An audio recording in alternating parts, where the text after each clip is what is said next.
দার্শনিক হেগেল বলেছিলেন, ইতিহাসের সবথেকে বড় শিক্ষা হলো মানুষ ইতিহাস থেকে কিছুই শেখে না, কিন্তু ইতিহাস যুগে যুগে তার পুনরাবৃত্তি করে করে এসেছে।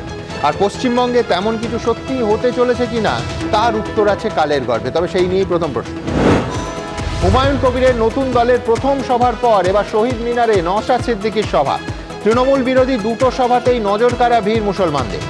স্বাধীনতার ৮ দশক পর পশ্চিমবঙ্গে কি আবার ফিরছে মুসলিম জাতিসত্তার রাজনীতি? দ্বিতীয় প্রশ্ন। এ মাসের মধ্যেই জোট প্রক্রিয়া শেষ করার চেষ্টা করছি বলছেন নওশাদ সিদ্দিকী। তাড়াতাড়ি বসতে হবে জোট বার্তা উস্কে দিয়ে মন্তব্য হুমায়ুন কবিরের। ওরা বিজেপির বি আর সি টিম, কটাক্ষ তৃণমূলের। জোট বেঁধে তৃণমূলের মুসলিম ভোট ব্যাংকে আদৌ কোনো ধাক্কা দিতে পারবেন এই দুই মুসলিম নেতা? তৃতীয় প্রশ্ন।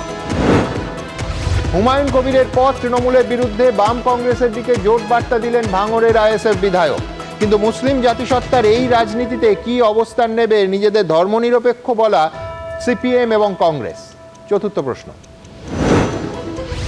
রাজ্য সরকারের বিরুদ্ধে পথে নামলেন হাজার হাজার আশাকর্মী, দিলেন সরকার উল্টে দেওয়ার হুঁশিয়ারি। পেছনে রাজনৈতিক ইন্ধন বলছে তৃণমূল। তবে কি মুসলমান ভোটের সঙ্গে মহিলা ভোট নিয়েও চিন্তা বাড়তে চলেছে শাসক দলে? পঞ্চম প্রশ্ন। থামানো হলো বাস, নামানো হলো ট্রেন থেকে। আশাকর্মীদের কলকাতা আসা ঠেকাতে রাজ্য জুড়ে অতি সক্রিয় পুলিশ। গণতান্ত্রিক আন্দোলন দমাতে এই রাস্তা কেন নিচ্ছে পুলিশ প্রশাসন? তবে শুরুতেই দেখাবো হুমায়ুন কবিরের পর এবার শহীদ মিনারের সমাবেশ থেকে তৃণমূল ও বিজেপি বিরোধী মহাজোটের ডাক দিলেন নওশাদ সিদ্দিকী। দেখুন। বিজেপি আর তৃণমূল বাদ দিয়ে যে কোনো দল ডাকলে যাব। হুমায়ুন কবির সাহেব থেকে শুরু করে আর যারা আছে আর কাকে কাকে এর মধ্যে জোটে আনা যায় সেই এবং তার লক্ষ্য উদ্দেশ্য অন্যান্য পার্টিগুলোর কি আছে আমাদের সাথে লাইক মাইন্ডেড হলেই আমরা ঘোষণা দেব আপনাদের মাধ্যমে। হুমায়ুন কবিরের পর এবার নওশাদ সিদ্দিকী। তৃণমূল বিজেপিকে হারাতে এবার মহাজোটের ডাক দিলেন এ রাজ্যের আরেক মুসলিম বিধায়ক। আর এতেই ২৬-এর বিধানসভা ভোটের আগে জল্পনা জোরালো হচ্ছে। স্বাধীনতার ৮ দশক পর কি পশ্চিমবঙ্গে ফিরছে মুসলিম জাতিসত্তার রাজনীতি? বুধবার শহীদ মিনার চত্বরে বিরাট সভা করেন আইএসএফ বিধায়ক নওশাদ সিদ্দিকী। সেখান থেকে তিনি তৃণমূলের বিরুদ্ধে যেমন হুঙ্কার ছেড়েছেন, তেমন তৃণমূল ও বিজেপি বিরোধী জোটের ডাকও দিয়েছেন। আগামীকাল থেকে আমরা আমাদের পক্ষ থেকে সর্বোচ্চ চেষ্টা করে দ্রুততার সাথে এই জোট প্রক্রিয়া যাতে এই মাসের মধ্যে সমাপ্ত করা যায়, সকলে ঐক্যবদ্ধ হয়ে আশা করছি এই জানুয়ারির আমরা আমাদের অবস্থান ক্লিয়ার করে দেব। তাৎপর্যপূর্ণভাবে কার্যত একই সুর শোনা গেছে সাসপেন্ডেড তৃণমূল নেতা এবং জনতা উন্নয়ন পার্টির চেয়ারম্যান হুমায়ুন কবিরের মুখেও। আগামী দিনে আমরা বসে সময় নেই, ওই ভোট ডিক্লেয়ার হবে তারপরে জোড়াতালি দিয়ে জোট করে কোনো লাভ নাই। সদিচ্ছা থাকলে জানুয়ারির মধ্যেই বসুন। ব্রিটিশ শাসনে বেঙ্গল প্রভিন্সের যে সরকার তার প্রধানকে বলা হতো প্রাইম মিনিস্টার অব বেঙ্গল। ১৯৩৭ সালে ব্রিটিশ বাংলায় মিলেজলি সরকারে প্রাইম মিনিস্টার ছিলেন আব্দুল কাসেম ফজলুল হক। এরপর খাজা নাজিমউদ্দিন এবং হুসেন শাহিন সোহরাওয়ার্দীও ছিলেন ব্রিটিশ বাংলার প্রাইম মিনিস্টার। তবে কোনোবারই সরকার দীর্ঘস্থায়ী হয়নি। আর স্বাধীনতার পর পশ্চিমবঙ্গে কখনো মুসলিম জাতিসত্তার রাজনীতি দেখা যায়নি। শুধু কোনো না কোনো দলের ভোট ব্যাংক হয়ে রয়ে গেছে মুসলিমরা। এখন বিধানসভা ভোটের আগে পশ্চিমবঙ্গের রাজনীতিতে যে ছবি দেখা যাচ্ছে তা দেখে অনেকে প্রশ্ন তুলছেন, সেই মুসলিম জাতিসত্তার রাজনীতি কি এবার এ রাজ্যে ফিরে আসছে? নতুন করে এই যে জাতিসত্তা, এটার কারণ যে রাজনৈতিক দলগুলো অতি মাত্রায় ধর্মীয় ভোটারদের ওপর, যারা ধর্মের ওপর ভিত্তি করে ভোট দেবে তার উপর নির্ভরশীল হয়ে পড়ছে। ২০১১ সাল থেকে মুসলিম ভোট ব্যাংকে তৃণমূলের একাধিপত্য। বিশেষজ্ঞদের মতে এবার নওশাদ সিদ্দিকী এবং হুমায়ুন কবিরের ডাকে মুসলিম ভোটাররা এককাট্টা হলে পাটিগণিতের হিসেবে ভাঙন ধরবে তৃণমূলের সেই মুসলিম ভোট ব্যাংকে। কিন্তু তাতে লাভ হবে কার? বড় সংখ্যক মুসলমান বুঝে গিয়েছে যে মমতা ঠক, মমতা প্রতারণা করেছে তাদের সাথে। তারা এবার মমতা ব্যানার্জির সরকারকে পাল্টাতে বিজেপির দিকে ভোট দেবে। দেখুন, এটা বিজেপির দীর্ঘদিনের প্ল্যান। গতবার মিমকে দিয়েই চেষ্টা করা হয়েছিল, সফল হয়নি। এবার শুভেন্দু পরিষ্কার প্রকাশ্যে বলেছে হিন্দু প্রধান এলাকায় তারা বুঝে নেবে, আর সংখ্যালঘু প্রধান এলাকায় নাকি হুমায়ুন এবং নওশাদকে আহ্বান জানিয়েছেন যাতে তারা বুঝে নেন। সংখ্যালঘু মানুষ জানেন 365 দিন তাদের সুখ দুঃখের সাথীর নাম মমতা বন্দ্যোপাধ্যায়, তাই এসব সস্তার নাটকে চিড়ে ভিজবে না। শেষ অব্দি বিধানসভা ভোটে কি হবে সেটা বোঝা যাবে কয়েক মাস পরই। কৃষেন্দু অধিকারী, অনির্বাণ বিশ্বাস ও রাজা চক্রবর্তীর রিপোর্ট, এবিপি আনন্দ। দেখুন, রাজনীতি সম্ভাবনার শিল্প। অনাগত দিনে কোন ভবিষ্যৎ পশ্চিমবঙ্গবাসীর অপেক্ষা করে আছে আমরা কেউ তা জানি না। জল্পনার যাবতীয় উত্তর আছে শুধুমাত্র সময়ের হাতে। আমরা শুধু এই প্রশ্নটা আজ দাঁড়িয়ে তুলতেই পারি যে স্বাধীনতার 8 দশক পর পশ্চিমবঙ্গে কি মুসলিম জাতিসত্তার রাজনীতি ফিরে আসছে? দেখুন, ফজলুল হক বা সোহরাবর্দীর সময়ের রাজনীতি আমরা কেন, আমাদের আগের প্রজন্মও সেইভাবে প্রত্যক্ষ করেনি। কিন্তু আমাদের প্রজন্মে নওশাদ সিদ্দিকী বা হুমায়ুন কবিররা যখন স্পষ্ট ভাষায় বলছেন যে বড় দলের লেজুর হয়ে আর নয়, আর নিছক ভোট ব্যাংক হয়ে নয়, এবার মুসলিমরাই হবে আসল কিং মেকার, তখন এতদিন এত দশক ধরে চলে আসা রাজ্য রাজনীতিতে সেটা একটা নতুন বাঁক বলেই তো মনে হয়। আবার বলছি, ভবিষ্যতে কি হবে জানা নেই, তবে আজ কি নতুন কোনো প্রবণতার মুখোমুখি দাঁড়িয়ে পশ্চিমবঙ্গ 26-এর ভোটের ঠিক আগে? আজ আমার প্রথম বক্তা হুমায়ুন কবিরের সেই সদ্য গঠিত জনতা উন্নয়ন পার্টির প্রেস সচিব কামাল হোসেন। দেখুন, 2008 থেকে 2024 এই দীর্ঘ 16 বছরে মুসলিম ভোট কিন্তু আরও মমতা বন্দ্যোপাধ্যায়ের পক্ষে সঙ্গবদ্ধ হয়েছে। আগে মালদা মুর্শিদাবাদে টিম করে কংগ্রেস ছিল, সেখানেও তৃণমূলই এখন শেষ কথা। সুতরাং কোন ম্যাজিকে কামাল সাহেব 1.5 বছরের মধ্যে আপনারা মানে হুমায়ুন কবির বা নওশাদ সিদ্দিকীরা একেবারে কিং মেকার হয়ে যাবেন? এই ম্যাজিকটা যদি বলেন। দেখুন, খুব সহজ কথা হলো যে বিগত বেশ কিছু বছর ধরে মুসলিম মানুষজন বা ভোটাররা, সাধারণ মানুষ, তারা 4টে ইস্যুতে কিন্তু মমতা ব্যানার্জির থেকে মুখ ফিরিয়ে নিচ্ছে এবং তারা একটা প্ল্যাটফর্ম খুঁজছিল। সেটা কি? ওবিসি বঞ্চনা। অর্থাৎ একটা বলি যে এই যে নতুন লিস্টে 40 জন যে ওবিসি বাদ দেওয়া হয়েছে, তার ভিতরে 32টা কাস্ট সংখ্যালঘু। এটা কিন্তু অনেকে জানেন না। তারপরে ওয়াকআপ নিয়ে সবচেয়ে প্রচণ্ড বঞ্চনা করেছে এই সরকার। দেখুন, যেখানে ওয়াকআপের সম্পত্তি থেকে জানি আমরা কোট আনকোট বহুজন খাচ্ছে, ঠিক আছে, খাক, কিন্তু এই যে প্রান্তিক যে সমস্ত মহিলা পুরুষ যারা রোজার সময়, সামান্য ইফতারির সময় তারা ছোলা চিনির শরবতটুকু পায় না, তাদেরকে আপনি এই ওয়াকআপের থেকে কিছু পয়সা নিয়ে কেন তাদের এফআইটা দিতে পারেন না? এবং দিল্লিতে যেখানে 13% মুসলিম, সেখানে 16,000 এবং 14,000 ইমাম মুয়াজ্জিনদের মাইনে দেওয়া হয়। 7% হরিয়ানায়, সেখানে 14 এবং 12,000, সেখানে পশ্চিমবঙ্গে 1,500 আর 3,000। এটা ভিক্ষের থেকেও বেশি এবং মুসলমানদের এটা অপমান করা ছাড় কিছু নয়। তারপরে মাদ্রাসা শিক্ষা আপনি তুলে দিন না, আপনারা কোনো অসুবিধা নেই, কিন্তু মাদ্রাসা শিক্ষা যখন রেখেছেন, তাহলে দীর্ঘ এত বছর ক্ষমতায় এসেছেন, কিন্তু সেই বামফ্রন্টের সময় 614টা মাদ্রাসা, আজও 614টা মাদ্রাসা, যেটা বললাম সরকার স্বীকৃত। আনএডেড মাদ্রাসা নিয়ে পুরোপুরি ছেলেখেলা করছে সংখ্যালঘু দাড়ি টুপি ভাই বোনদের এবং হিজাব পরা মহিলাদের। তারা ধর্নায় বসে আছে, এখনো সমাধান করেননি। তারপরে আসছে বিজেপি জুজু। এটা সবচেয়ে হচ্ছে সাংঘাতিক জিনিস, বিজেপি জুজু, যে বিজেপি আসলে তোমাদের শেষ করে দেবে। কিন্তু আমার প্রশ্ন, পশ্চিমবঙ্গে তো বিজেপি নেই, তাহলে ভাইয়ে ভাইয়ে খুন করে সংখ্যালঘুরা রক্তাক্ত হচ্ছে, মারা যাচ্ছে, জেল খাটছে। ওপেন দিন দুপুরে মুসলিম ভাই বোনকে মারছে কারা? সেটা আপনি জানেন না? সেটা নিশ্চিত জানেন।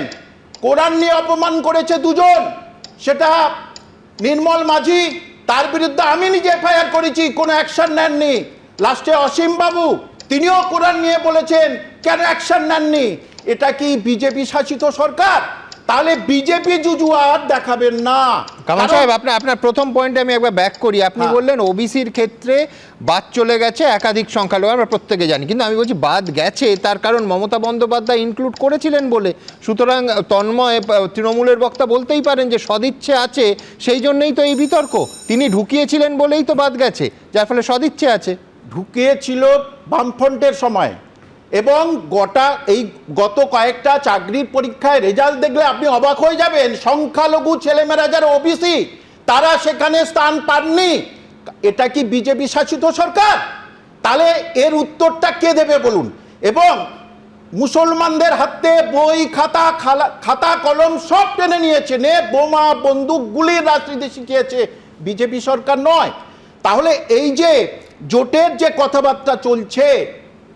কথাবার্তা চলছে পরিষ্কার এখনো হয়নি, জোট হলেই আমি বলে দিলাম যে সংখ্যালঘু ভোট যে 30% থেকে মাননীয় মুখ্যমন্ত্রী তথা তৃণমূল কংগ্রেসের 30% থেকে শুরু হয় কাউন্টিং, আর অন্যান্য সব পার্টি শুরু হয় 0% থেকে। এবারে কিন্তু পরিষ্কার এই জোট হুমায়ুন কবির তথা আর যে জোট সেই হুমায়ুন কবিরের হাতে আবার রিমোট কন্ট্রোল থাকবে জোটের সঙ্গে। এবং যে পরিষ্কার করে যেটা বলছি যে সংখ্যালঘুরা বহুদিন ধরে বঞ্চনার শিকার, সংখ্যালঘুদের ভোটে আপনারা আপনি এসেছেন মাননীয় মুখ্যমন্ত্রী, আপনি যে চেয়ারে বসে আছেন সেই চেয়ারের 4টে যে পায়ের 3টে পায়ের মুসলমানের ভোট, এইবারে কিন্তু 3টে পা চলে যাচ্ছে, নিশ্চিত থাকবেন। এবং সেটা কামাল ভোটের সাহেবের পরে উত্তর দেবেন তন্ময় বাবু।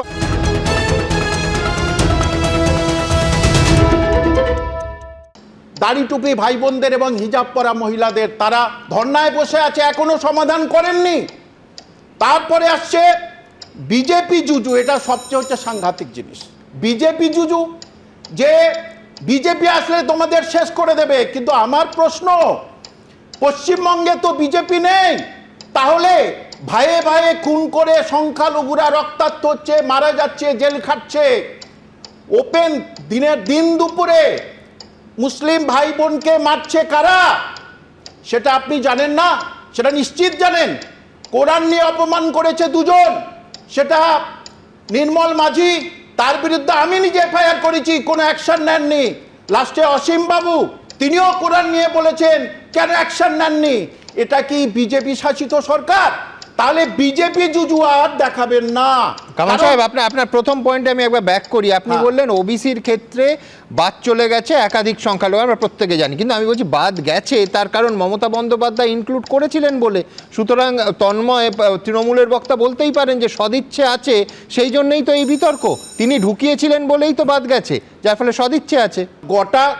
গত কয়েকটা চাকরির পরীক্ষায় রেজাল্ট দেখলে আপনি অবাক হয়ে যাবেন। সংখ্যালঘু ছেলেমেয়েরা যারা ওবিসি তারা সেখানে স্থান পাননি। এটা কি বিজেপি শাসিত সরকার? তাহলে এর উত্তরটা কে দেবে বলুন? এবং মুসলমানদের হাতে বই খাতা কলম সব টেনে নিয়েছে, বোমা বন্দুক গুলির রাজনীতি শিখিয়েছে বিজেপি সরকার নয়। তাহলে এই যে জোটের যে কথাবার্তা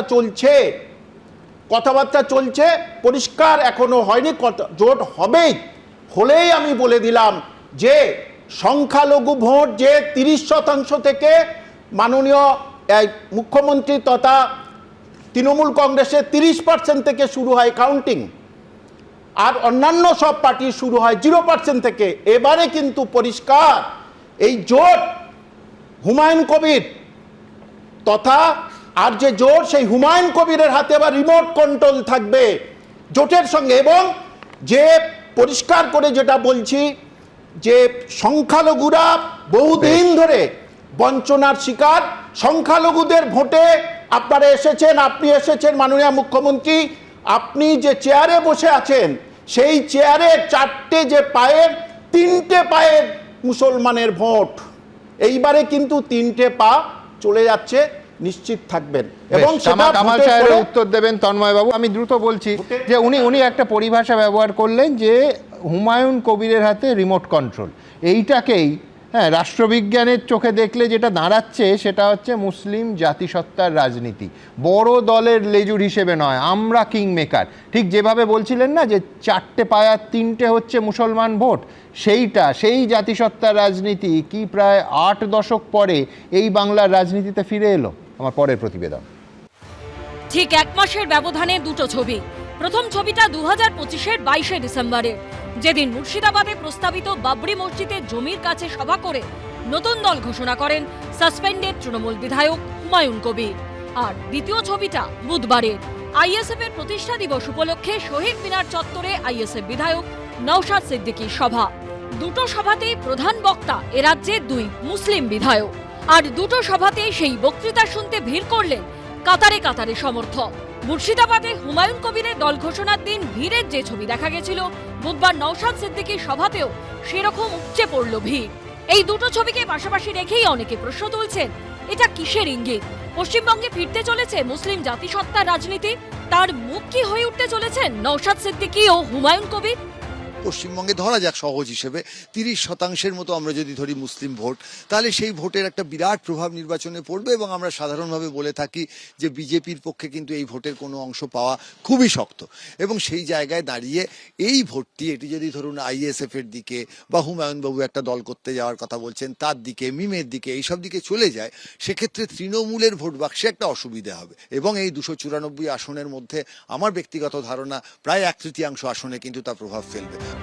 তাৎপর্যপূর্ণভাবে হুমায়ুন কবির এবং নওশাদ সিদ্দিকী যখন জোটের বার্তা দিচ্ছেন, তখন ফুরফুরা শরীফের পীরজাদা তহা সিদ্দিকী দাবি করছেন তৃণমূলের মুসলিম ভোটে ভাঙন ধরে গেছে।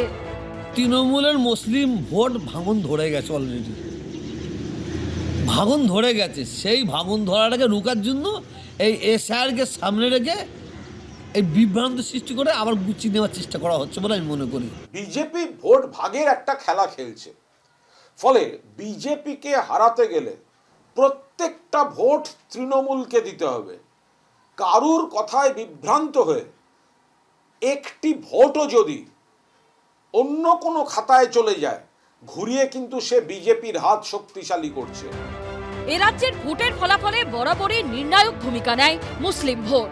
কিন্তু এবার কি হবে সেটা জানতে অপেক্ষা আর কয়েক মাসের।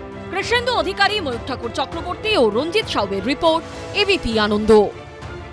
দেখুন, কামাল সাহেবের যুক্তির উল্টো দিক থেকে তৃণমূল বলতেই পারে যে 2009 সাল থেকেই তো এ রাজ্যের মুসলিম ভোট ব্যাংকে তৃণমূলের একচেটিয়া আধিপত্য রয়েছে এবং তথ্য বলছে যে সেই একাধিপত্য কিন্তু ক্রমশ বেড়েছে। কিন্তু এই একাধিপত্যের মধ্যেই দক্ষিণ 24 পরগনার মতো জেলাতে ভাঙড়ে নওশাদ সিদ্দিকী জিতে দেখিয়ে দিয়েছেন যে মুসলিম গড়েও তৃণমূলকে হারানো যায়। আরেকটা উদাহরণ দিই, মালদা দক্ষিণ লোকসভা আসনে ক্ষয়িষ্ণু কংগ্রেসের টিকিটে ঈশা খান জিতেছেন এই বাজারেও। দেখুন, তৃণমূল কিন্তু বিন্দু থেকেই সিন্ধু হয়েছিল। মাত্র 2টো জেলা পরিষদ পূর্ব মেদিনীপুর এবং দক্ষিণ 24 পরগনা থেকে আজকের এই জয়যাত্রা শুরু করেছিল তৃণমূল এই 2008 সালে। এবং এই দুটো জয়ের ক্ষেত্রেই মুসলিম ভোটের একটা বিরাট ভূমিকা ছিল। কাজেই নওশাদ সিদ্দিকী বা হুমায়ুন কবিরের ডাকে যে মুসলিম ভোট ব্যাংকে ভাঙন ধরবে না, সেটা খুব জোর দিয়ে তৃণমূল বলছে কি করে। আমার পরবর্তী বক্তা তন্ময় ঘোষ, তৃণমূলের প্রতিনিধি, কি বলছে। পশ্চিমবাংলার রাজনীতিতে আজকে যে কথা দিয়ে শুরু হয়েছিল আজকের সভা, যে মুসলিম জাতিসত্তার রাজনীতি আবার 8 দশক পরে ফিরে আসবে কিনা। পশ্চিমবাংলার রাজনীতির মোড় অনেক চেঞ্জ হয়েছে, ভারতবর্ষের রাজনীতির মোড় চেঞ্জ হয়েছে। পশ্চিমবাংলার রাজনীতি এখন উন্নয়নের মডেল দিয়ে চলছে। আমরা মানুষের কাছে উন্নয়নের রাজনীতি নিয়ে যাচ্ছি, সেখানে হিন্দু মুসলিম নির্বিশেষে। আচ্ছা, উন্নয়নের মডেলের মধ্যে আপনি কি মন্দির তৈরি, একের পর এক মন্দির তৈরিটাকেও ধরছেন? নিশ্চয়ই, আমি জানতাম এই প্রশ্নটা সরকারি করবেন। আমি আসছি উন্নয়নের প্রসঙ্গে। আমরা প্রত্যেকটা নির্বাচন, গত 2024-এর নির্বাচন যদি দেখেন বা তার আগের নির্বাচন দেখেন, আমরা মানুষের কাছে গেছিলাম। কেন্দ্রীয় সরকারের বঞ্চনা, লক্ষ্মীর ভাণ্ডার, 100 দিনের কাজ, এইগুলো আমাদের প্রত্যেকটা সভা সমিতিতে ইস্যু ছিল, আমাদের ম্যানিফেস্টোতেও ছিল। এবং আমরা যতগুলো জায়গায় সভা সমিতি করেছি একই কথা বলেছি। এবার এই যে ধর্মের রাজনীতি উঠে আসছে, এটা স্বাভাবিক, কারণ বিজেপি যখন 2024-এ নির্বাচনে এইভাবে ব্যর্থ হয়েছে এবং বুঝতে পারছে 2026-এর নির্বাচনেও বাংলার মাটিকে এইভাবে সাম্প্রদায়িকতার ছোঁয়া লাগিয়ে জেতা যাবে না, তখন সেখান থেকে আরও চক্রান্তের গন্ধ আমরা পাচ্ছি। হয়তো উঠে আসছে অন্যান্য শক্তি যাদেরকে বিজেপি মদত দিচ্ছে পিছন থেকে, আবার একটা মুসলিম জাতিসত্তার রাজনীতি হয়তো উঠে আসছে। উনি বললেন ওবিসির ইস্যুটা, ওবিসির ইস্যু একটা বিস্তারিত ইস্যু, কিন্তু আমি খুব ছোট্টভাবে বলি, 62টা বলেছেন, আমি একটু ক্লারিফিকেশন দিচ্ছি। 2011 সালে 42টা সম্প্রদায় মানে মুসলিমদের মধ্যে ওবিসির মধ্যে ছিল, সেটা বাড়িয়ে 166টা করা হয়েছিল তৃণমূল সরকারের সময়। তারপরে কোর্টে মামলা হয় এবং আবার পরে একদম, hearing আমি হয়, সেই এই জন্যই সমস্ত তো বললাম কিছু উনি ঘটেছে। ইনক্লুড করেছেন কিন্তু বলেই এক্সক্লুড হয়েছে, কিন্তু ইস্যুটা তা নয় তন্ময়। হিন্দু জাতিসত্তার রাজনীতি হলে এটা দাঁড়িপাল্লার মতো, মুসলিম জাতিসত্তার রাজনীতিও হবে। ঠিক। একইভাবে আমি কিন্তু ওটাতে বলছি আসছি। এর বিপরীত ছবি এই রাজ্য তো মন্দিরের পর মন্দির সরকারি টাকায় তৈরি করে কোনো বিপরীত ছবি তুলে ধরতে পারছে না, না, বিপরীত বিকল্প ছবি তুলে ছবি নয়। ধরতে পারছে, বিপরীত ছবি তুলে ধরতে পারছে যখন 2,21,00,000 মানুষকে, মহিলাদেরকে দেওয়া হচ্ছে লক্ষ্মীর ভান্ডার, তখন বিকল্প ছবি তুলে ধরা হচ্ছে। যখন কন্যাশ্রীতে স্কুল ড্রপ আউট 18% থেকে 2% নেমে আসছে, তখন মানে একটা অন্য ছবি ধরা পড়ছে। অন্য ছবি ধরা পড়ছে যখন এমএসএমইতে, আগের সভাতে আমি এখানে বলেছিলাম, এমএসএমইতে গ্রোথ রেটে পশ্চিমবাংলার দ্বিতীয় স্থানে আছে ভারতবর্ষের মধ্যে, তখন একটা অন্য ছবি উঠে আসছে। কিন্তু গুরুত্বপূর্ণ যেটা আজকে সবার বিষয়, সেটা হচ্ছে ইতিহাসকে আপনি তুলে ধরছিলেন। 1921 সালে মুসলিম লীগের সভাপতি ছিলেন, অল ইন্ডিয়া মুসলিম লীগের সভাপতি ছিলেন একে ফজলুল হক। তার সঙ্গে পরবর্তীকালে যিনি সরকার করেছিলেন তিনি শ্যামাপ্রসাদ মুখোপাধ্যায়, 1941 সালের ফিনান্স মিনিস্টার। সেই সময় দাঁড়িয়ে যে ছক কষা হয়েছিল, আজকের দিনে দাঁড়িয়ে সেই ছক বাংলার মাটিতে কষতে দেওয়া যাবে না। বিজেপি যদি মনে করে থাকে যে একই মডেলকে কাজে লাগিয়ে আবার বাংলা দখল করা যাবে, তাহলে সেইটা দখল করা যাবে না। কারণ আমরা নিশ্চিত যে মানুষ আমাদের উন্নয়নের রাজনীতি এবং মানুষকে নিয়ে রাজনীতি, সেটা হিন্দু মুসলিম নির্বিশেষে মানুষকে নিয়ে যে রাজনীতি, সেই রাজনীতি নিয়েই যাব এবং মানুষের কাছে কিন্তু মানুষের রাজনীতির মধ্যে প্রথমে ইমাম মুয়াজ্জেমদের ভাতা, তারপরে সেটাকে ব্যালেন্স করতে পুরোহিতদের ভাতা। আমি বলছি এই ব্যালেন্সের খেলায় কি আর মানুষ বলা যায়? তার মানে তৃণমূল ধর্ম দেখছে, আপনারা ব্যালেন্স হিসাবে দেখছেন। আমি যদি এইভাবে দেখি যে আজকে এখন লক্ষ্মীর ভান্ডার দিলে যদি বলেন ব্যালেন্স করার জন্য পুরুষদেরকেও কিছু দেওয়া হচ্ছে, বিষয়টা এরকম নয়। হ্যাঁ, কিন্তু তুমিও মানবে যে ইমাম মুয়াজ্জেমদের ভাতা দিয়ে আমি সার্বিকভাবে মুসলমান সমাজের তো উপকার করতে পারছি না, সেই জায়গা থেকে দেওয়া হচ্ছে যে সরকার। আমার তাহলে পরের প্রশ্ন থাকবে যে এই প্রয়োজনটা ইমাম মুয়াজ্জেমদের বাদ দিয়ে বাকিদের নেই? নিশ্চিত আছে, তাহলে নিশ্চিত আমি বলছি আছে। সার্বিক উন্নয়ন, সার্বিক উন্নয়নের জন্য করা হচ্ছে তো। সার্বিক উন্নয়নের জন্য 2-3টে তথ্য দিলাম আপনাকে। সার্বিক উন্নয়নের জন্য বললাম কন্যাশ্রী, বললাম রূপশ্রী, যুবশ্রী, লক্ষ্মীর ভান্ডার, স্বাস্থ্যসাথী, একের পর এক কত রাস্তা হয়েছে পথশ্রীতে, সেটা দেখুন। আগের দিন এই নিয়ে তর্ক হয়েছিল, আমরা বলেছিলাম যে পরিমাণ রাস্তা তৈরি হয়েছে, সেই রাস্তা মানে তুমি জানো আমি 8 ঘন্টা চালাতে পারি যে অনুদান আর উন্নয়ন গুলিয়ে ফেললে চলবে কেন? অনুদান আর উন্নয়নের মধ্যে ফারাক তো থাকবেই। কিন্তু নিঃসন্দেহে এতবার বিজেপির কথা হলো, বিজেপির বিরুদ্ধে এতগুলো অভিযোগ, পরের বক্তা বিজেপির সজল ঘোষ, তার কাছে আসবো। কিন্তু তার আগে দেখাবো যে এই তৃণমূলের শক্তিশালী ভোট ব্যাংককে ধাক্কা দেওয়ার চ্যালেঞ্জ প্রকাশ্যে ঘোষণা করছেন কারা? হুমায়ুন কবির প্রথম করলেন, নওশাদ সিদ্দিকী। পারবেন কিনা ভিন্ন প্রশ্ন, কিন্তু তাদের দাবিটা ঠিক কি, চ্যালেঞ্জটা কোথায় দেখুন। একটা চ্যালেঞ্জ এখান থেকে দিয়ে রাখছি, তৃণমূলের বন্ধুরা আইএসএফ এর সাথে রাজনৈতিকভাবে পেরে উঠতে পারছে না। মুখ্যমন্ত্রী হিসাবে হ্যাট্রিক হয়ে গেছে, চতুর্থবারের জন্য তৃণমূলের সরকার হওয়ার সম্ভাবনা। রাজ্যের 2 সংখ্যালঘু বিধায়ক 26-এর বিধানসভা ভোটের আগে দুজনই কোমর বেঁধে ময়দানে, দুজনই সরাসরি ডাক দিচ্ছেন তৃণমূল সরকারকে উপড়ে ফেলার। আর দুজনের সভাতেই বক্তব্য শুনতে বিপুল সংখ্যক সমর্থকদের ভিড়, যা দেখার পর রাজনৈতিক মহলে প্রশ্ন উঠছে, এই ছবি কি তৃণমূলের জন্য সিঁদুরে মেঘ?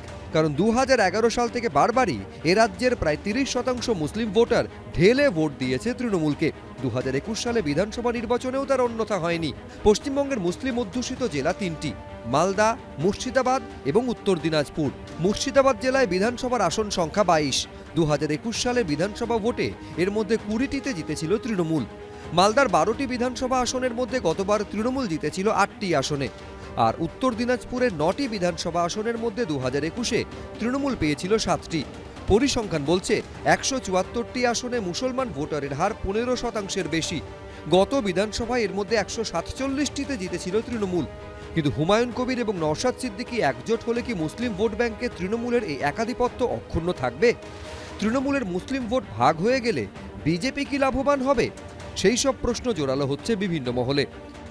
বিজেপির ভোট ভাগ করার কৌশলের মুখোশধারী যে বিজেপির B team, C team, D team যেগুলো আছে, যারা সংখ্যালঘুদের বিভ্রান্ত করতে বিবৃতি দিচ্ছেন তারা নাকি বিজেপির বিরুদ্ধে লড়বেন বলে, তারা বিজেপির হাতেই তামাক খাচ্ছেন কিনা সেটা ভালো করে খোঁজ নেবেন। তৃণমূল কংগ্রেস এবার হিন্দু ভোটও খোয়াবে, মুসলমান ভোটও খোয়াবে, না থাকবে বাস না থাকুক বাসী।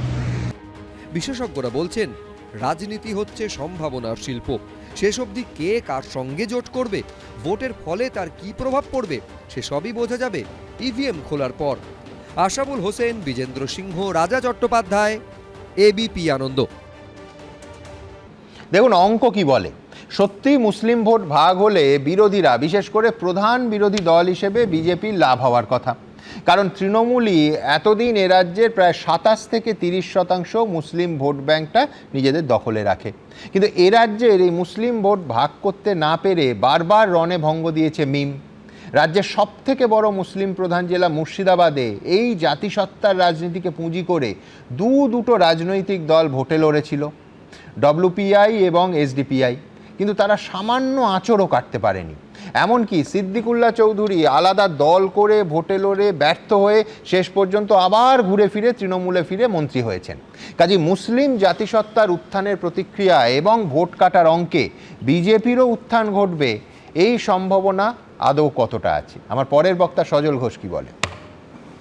দেখুন, আপনি বললেন যে এর আগে মুসলিমরা ধর্মীয় কারণে তাদের দল তৈরি করেছিলেন এবং তারা ব্যর্থ হয়েছিলেন।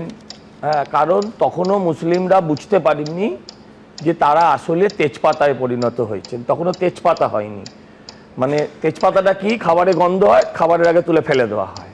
কিন্তু যত দিন গেছে তত যে মুসলমান কুলকে মমতা ব্যানার্জি তেজপাতা বানাচ্ছেন সেটা বুঝতে সময় লাগবে। স্বাভাবিক, যে কোনো সম্প্রদায়ের যে কোনো মানুষেরই তাকে চিনতে বুঝতে সময় লাগবে।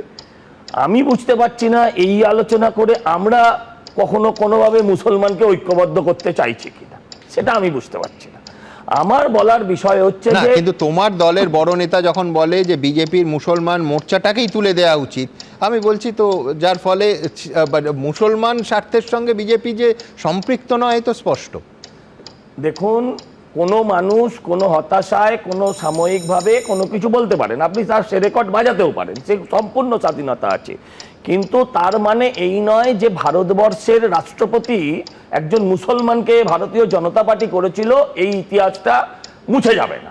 অতএব সেটাও আপনাদের মানতে হবে। আমি আপনাকে যেটা বলছি যে দেখুন, এই বিভাজনটা আপনি দাঁড়িয়ে বলুন দায়িত্ব নিয়ে, কেউ রাজনৈতিকভাবে আমায় কটাক্ষ করতে পারেন, আমরা হিন্দুত্বের কথা বলি, আমরা মুসলমান বিরোধিতা করিনি বা কোনো তোষণের পলিটিক্সে কখনো যাইনি। কিরমভাবে আমি বোঝাচ্ছি যে এই রাজ্যে মুসলিম অমুসলিম, এই যে প্রথম বাংলা ভাগ, এই গত 1 দশক আগে 1.5 দশক আগে যেটা যিনি শুরু করেছিলেন তার নাম মমতা ব্যানার্জি।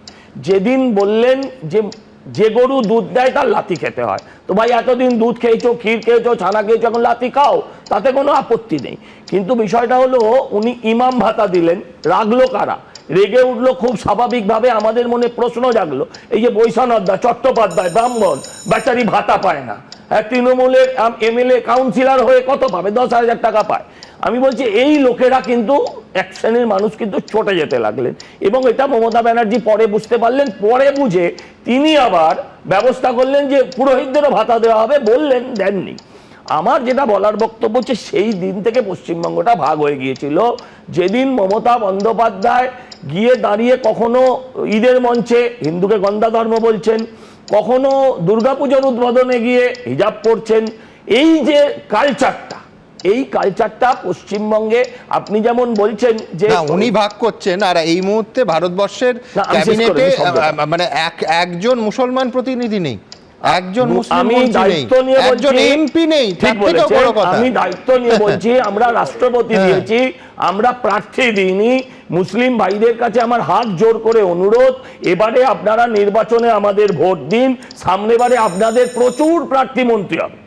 আপনি ভোট দেবেন, মন্ত্রিত্বও চাইবেন, ভোট দেবেন না সব চাইবেন, এটা হয় না। ক্ষমতায় এলে অনুপ্রবেশ বন্ধ করব, না ক্ষমতায় না এলে কি করব? ক্ষমতায় না হলে অনুপ্রবেশ ছেড়ে দেবো, দেশের সরকার চালাচ্ছি। এক মিনিট, আমি আপনাকে বলি, আপনি যেমন বলছেন যে কিসের সরকার চালাচ্ছেন, আজকে যদি জমি না পাই আমি কাঁটাতার লাগাবো কেমন করে?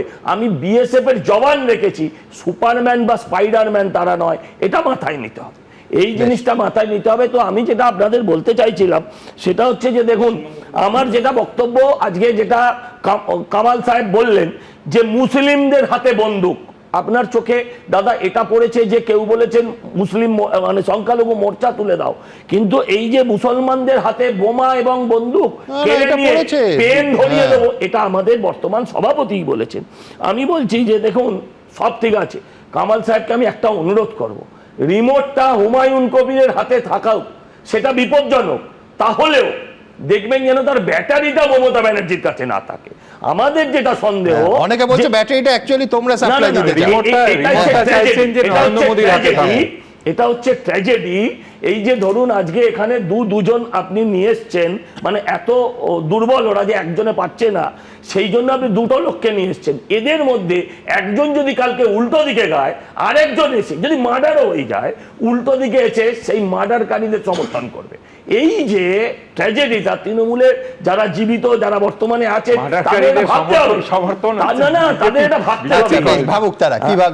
প্রথম কথা হচ্ছে যে এত সংখ্যালঘু প্রেম দেখে আমার সত্যি এই শোতে এসে আমার জীবন ধন্য হয়ে গেল যে বিজেপির সংখ্যালঘু প্রেম শুধু বোধহয় গতকালই বর্তমান রাজ্য সভাপতি একটা লিস্ট বের করেছেন বিভিন্ন মোর্চা, তার মধ্যে সংখ্যালঘু মোর্চা, সংখ্যালঘুর বিভিন্ন নিশ্চিতভাবে সংখ্যালঘু শুধু মুসলিমরা নয়, খ্রিস্টান আছে, বুদ্ধিস্ট, জৈনী সবাই আছেন, কিন্তু মেজরিটি তো মুসলিম, সেখানে সেই নামটা বোধহয় দেখলাম না। এক দ্বিতীয় কথা হচ্ছে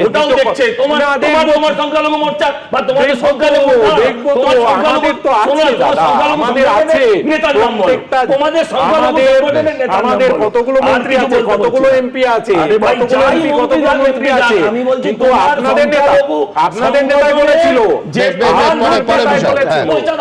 বিরোধী দলের দলনেতা শুভেন্দু অধিকারী বিরোধী দলের দলনেতা একদিকে আমাদের ইটাহারের এমএলএ আছে, ফিরাদ হাকিম আছে, কলকাতার মেয়র, আমাদের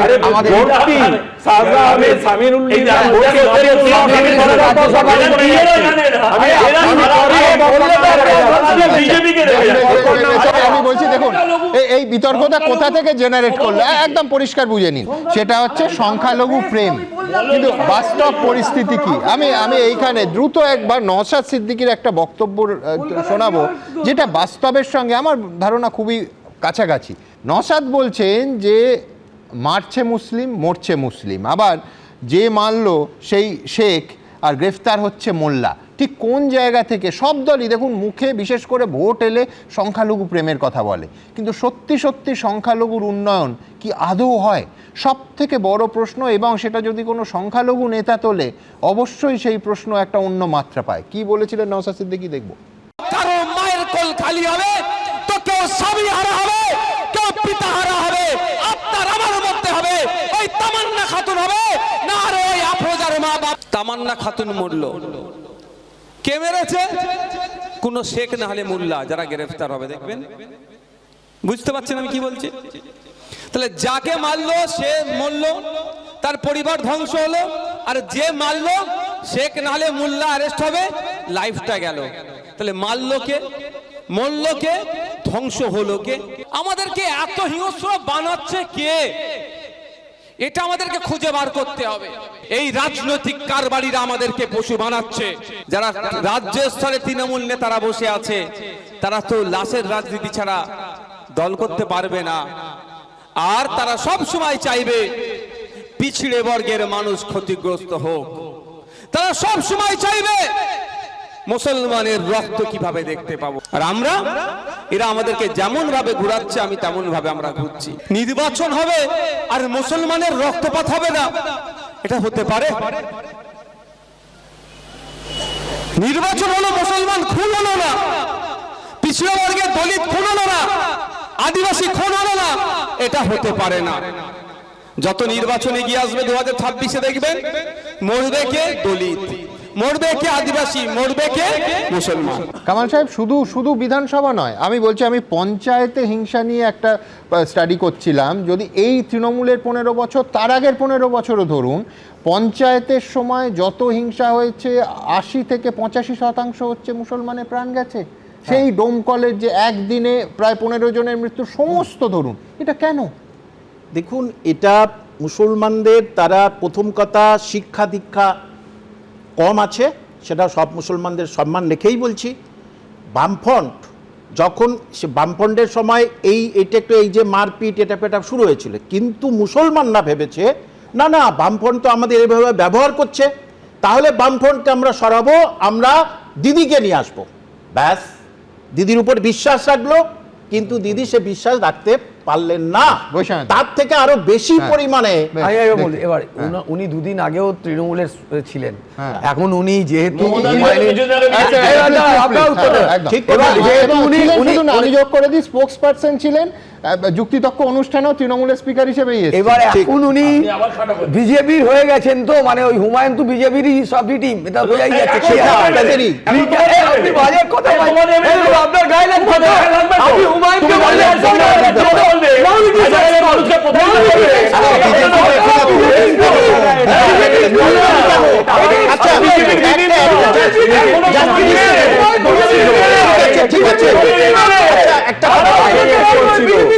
আমি 30 সেকেন্ড, জাস্ট 30 সেকেন্ড, আপনারা ভোট কাটার জন্য 30 সেকেন্ড, ঠিক আছে, তৃণমূলের ক্ষতি করে আমি বিজেপিকে নিয়ে আসতে চাইছেন। উত্তর দিচ্ছি। দেখুন, সবাই বলছে যে নওশাদ সিদ্দিকী বিজেপির বি টিম, আচ্ছা হুমায়ুন কবির বিজেপির বি টিম, তারপরে ভোট কাটতে বিজেপির বি টিম। আমি প্রশ্ন করছি তৃণমূল কংগ্রেসকে, তাহলে বিজেপি এই বিজেপিকে রুখতে একমাত্র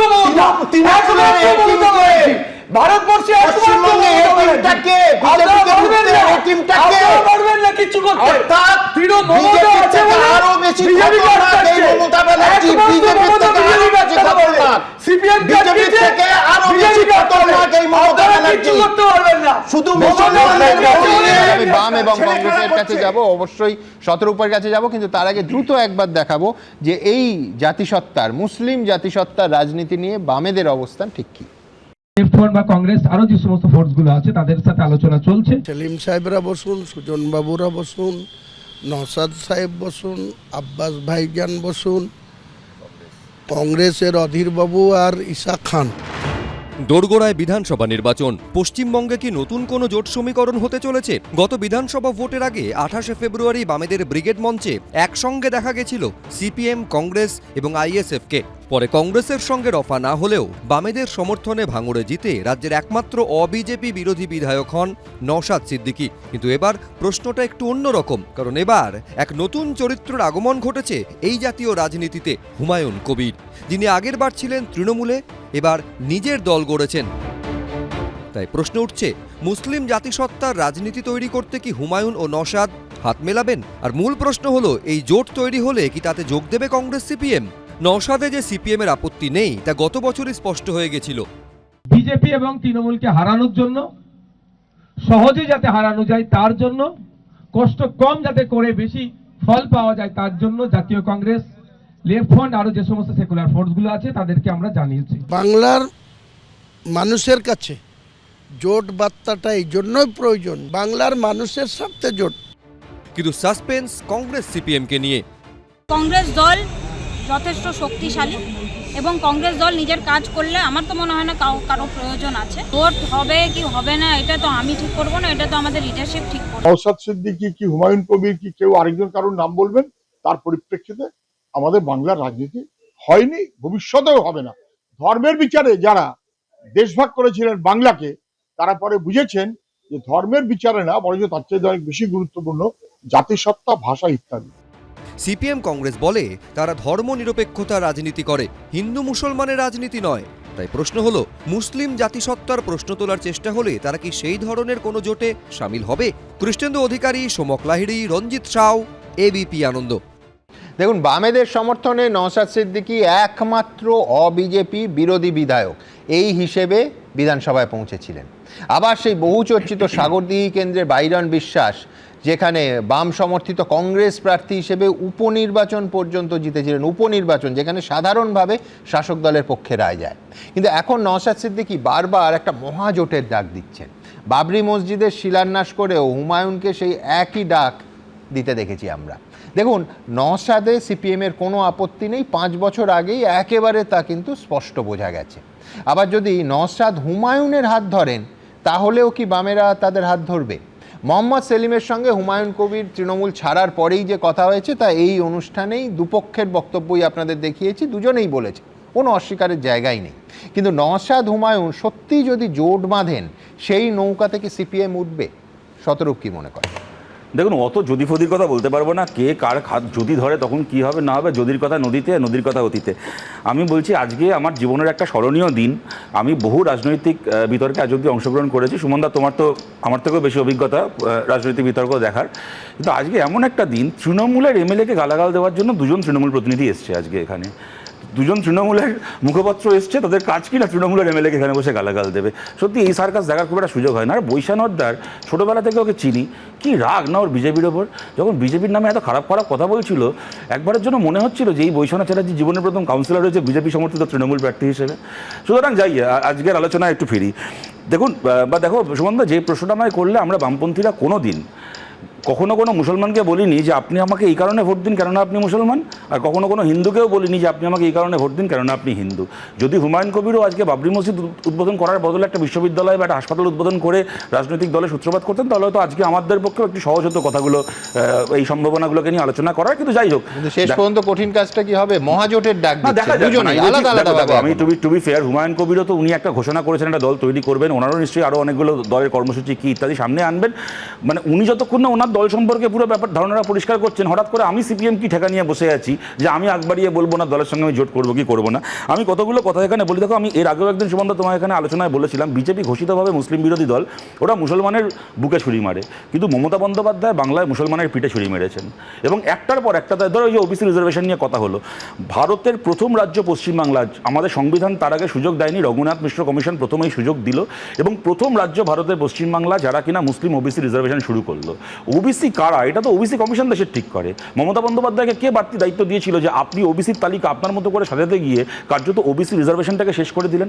আজকে আমি বলছি, সাধারণ একটা মুসলমান পরিবারের, একটা গরিব ওবিসি দলিত মুসলমান পরিবারের যে ছেলেটার যে মেয়েটার জীবনের 15টা বছর চলে গেল আজকে, কালকে যদি আমি ধরে নিই আদালতের মামলা মিটে যাবে, মীমাংসা হয়ে যাবে, আবার এই রিজার্ভেশন চালু হবে, আমি ধরেও নিই, আজকে যে ছেলেটার বয়স ছিল আজ থেকে 15 বছর আগে তার বয়স ছিল 25, আজকে তার বয়স 40, আপনি মমতা বন্দ্যোপাধ্যায় পারবেন ওই ছেলেটার ওই মেয়েটার 15টা বছর ফিরিয়ে দিতে?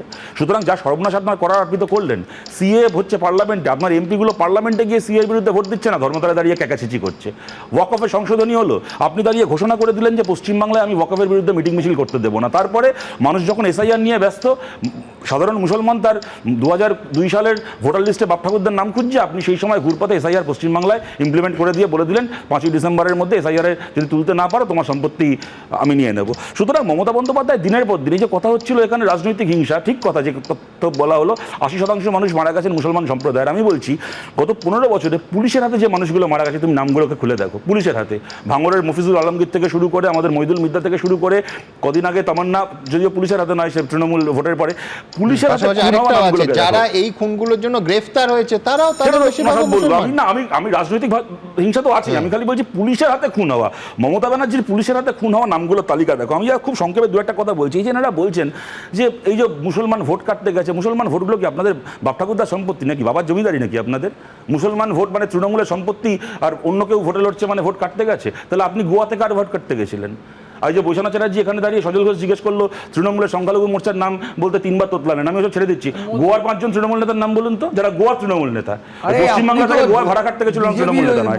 মণিপুরের, আমি বলছি এরা তো অনেক বড় বড় তৃণমূল নেতা, আমি বলছি মণিপুরের 5 জন তৃণমূল নেতার নাম বলুক। একদম মণিপুরে জন্মেছে, মণিপুরে রাজনীতি করে তৃণমূলের নেতা হয়েছে, 5টা নাম বলুক। ত্রিপুরার 5টা তৃণমূল নেতার নাম বলুক। এরা গোয়াতে, মণিপুরে, ত্রিপুরায়, গোটা বিশ্ব সংসারে এরা ভোট লড়তে যাবে, সেই বেলা এরা কারোর ভোট কাটছে না। আর পশ্চিমবাংলার একজন সন্তান, সে নওশাদ সিদ্দিকী হতে পারে, সে হুমায়ুন কবির হতে পারে, সে যেই হোক না কেন, পশ্চিমবাংলার কোনো সন্তান পশ্চিমবাংলায় দাঁড়িয়ে ভোটে লড়বে, তখন তৃণমূলের বাবার সম্পত্তি ভোটগুলো তখন অন্য কেউ লড়তে পারবে না। আমি দেখুন, আমি একটা কথা আমি আমার শেষ করছি সুমন, আমার কথাটাকে বলে দেখো, বিরোধী হিসেবে না অন্যকে গালাগাল দিয়ে তো ভোট চাইবো, সমালোচনা করে ভোট চাইবো আমরা, কিন্তু আপনি 15 বছর সরকার চালাচ্ছেন। আজকে হুমায়ুন কবির বলুন, নওশাদ সিদ্দিকী বলুন, কি সিপিআইএম বলুন, কংগ্রেস বলুন, যাই বলুন, তার সামনে দাঁড়িয়ে আপনাকে এই কথা কেন বলতে হচ্ছে যে বিজেপির ভয়ে তুমি আমাকে ভোট দাও? আপনি কেন বলতে পারছেন না যে মুসলমান মানুষের জন্য আমি এই ভালো কাজগুলো করছি যেটাকে দেখে তুমি আমাকে ভোট দাও? আপনি এইটা কেন বলতে পারছেন না?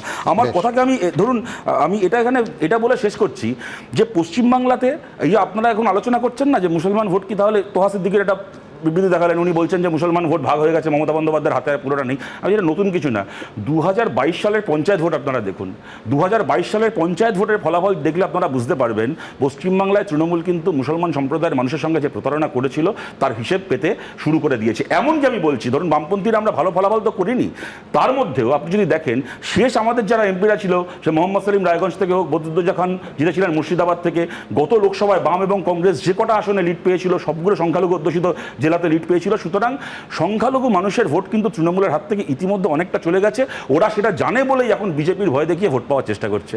আমি বৈষ্ণব চট্টোপাধ্যায়ের কাছে আসবো, তার আগে প্রতিক্রিয়ায় তন্ময়। না, প্রথমে আমি যেটা দিয়ে শুরু করেছিলাম যে এই মুসলিম ভোট চলে যাওয়ার প্রসঙ্গটা আসছেই না।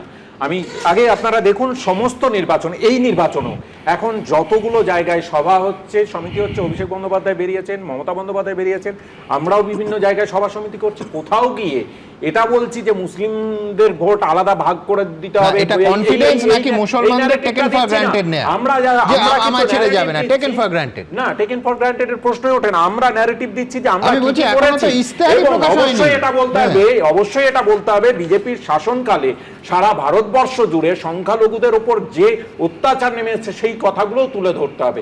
একদিকে আমরা আমাদের রাজনীতি করে পশ্চিমবঙ্গে আপনারা পশ্চিমবঙ্গে যত যেটা দিয়ে কামাল সাহেব শুরু করেছিলেন যে বিজেপির জুজু দেখিয়ে আমি ভোট চাইছি, মুসলিম বিধায়কদেরকে বিধানসভা থেকে ছুঁড়ে ফেলে দেবো, এটা বিরোধী দলের দলনেতা, বিরোধী দলের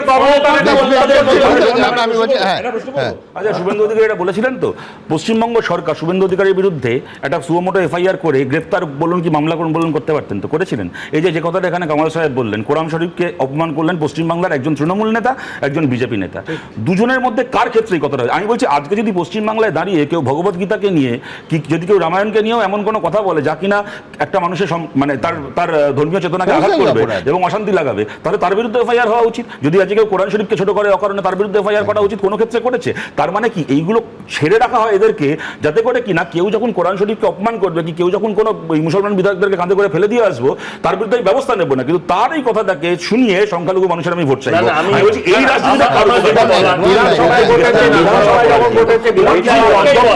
বিধানসভার অধ্যক্ষ ব্যবস্থা নিয়েছে, তাকে সাসপেন্ড করা হয়েছিল।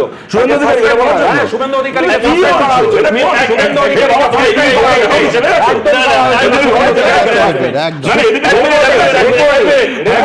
আমি বলছি শিক্ষিত লোকেরা অশিক্ষিতের মতন যেন কথা না বলে।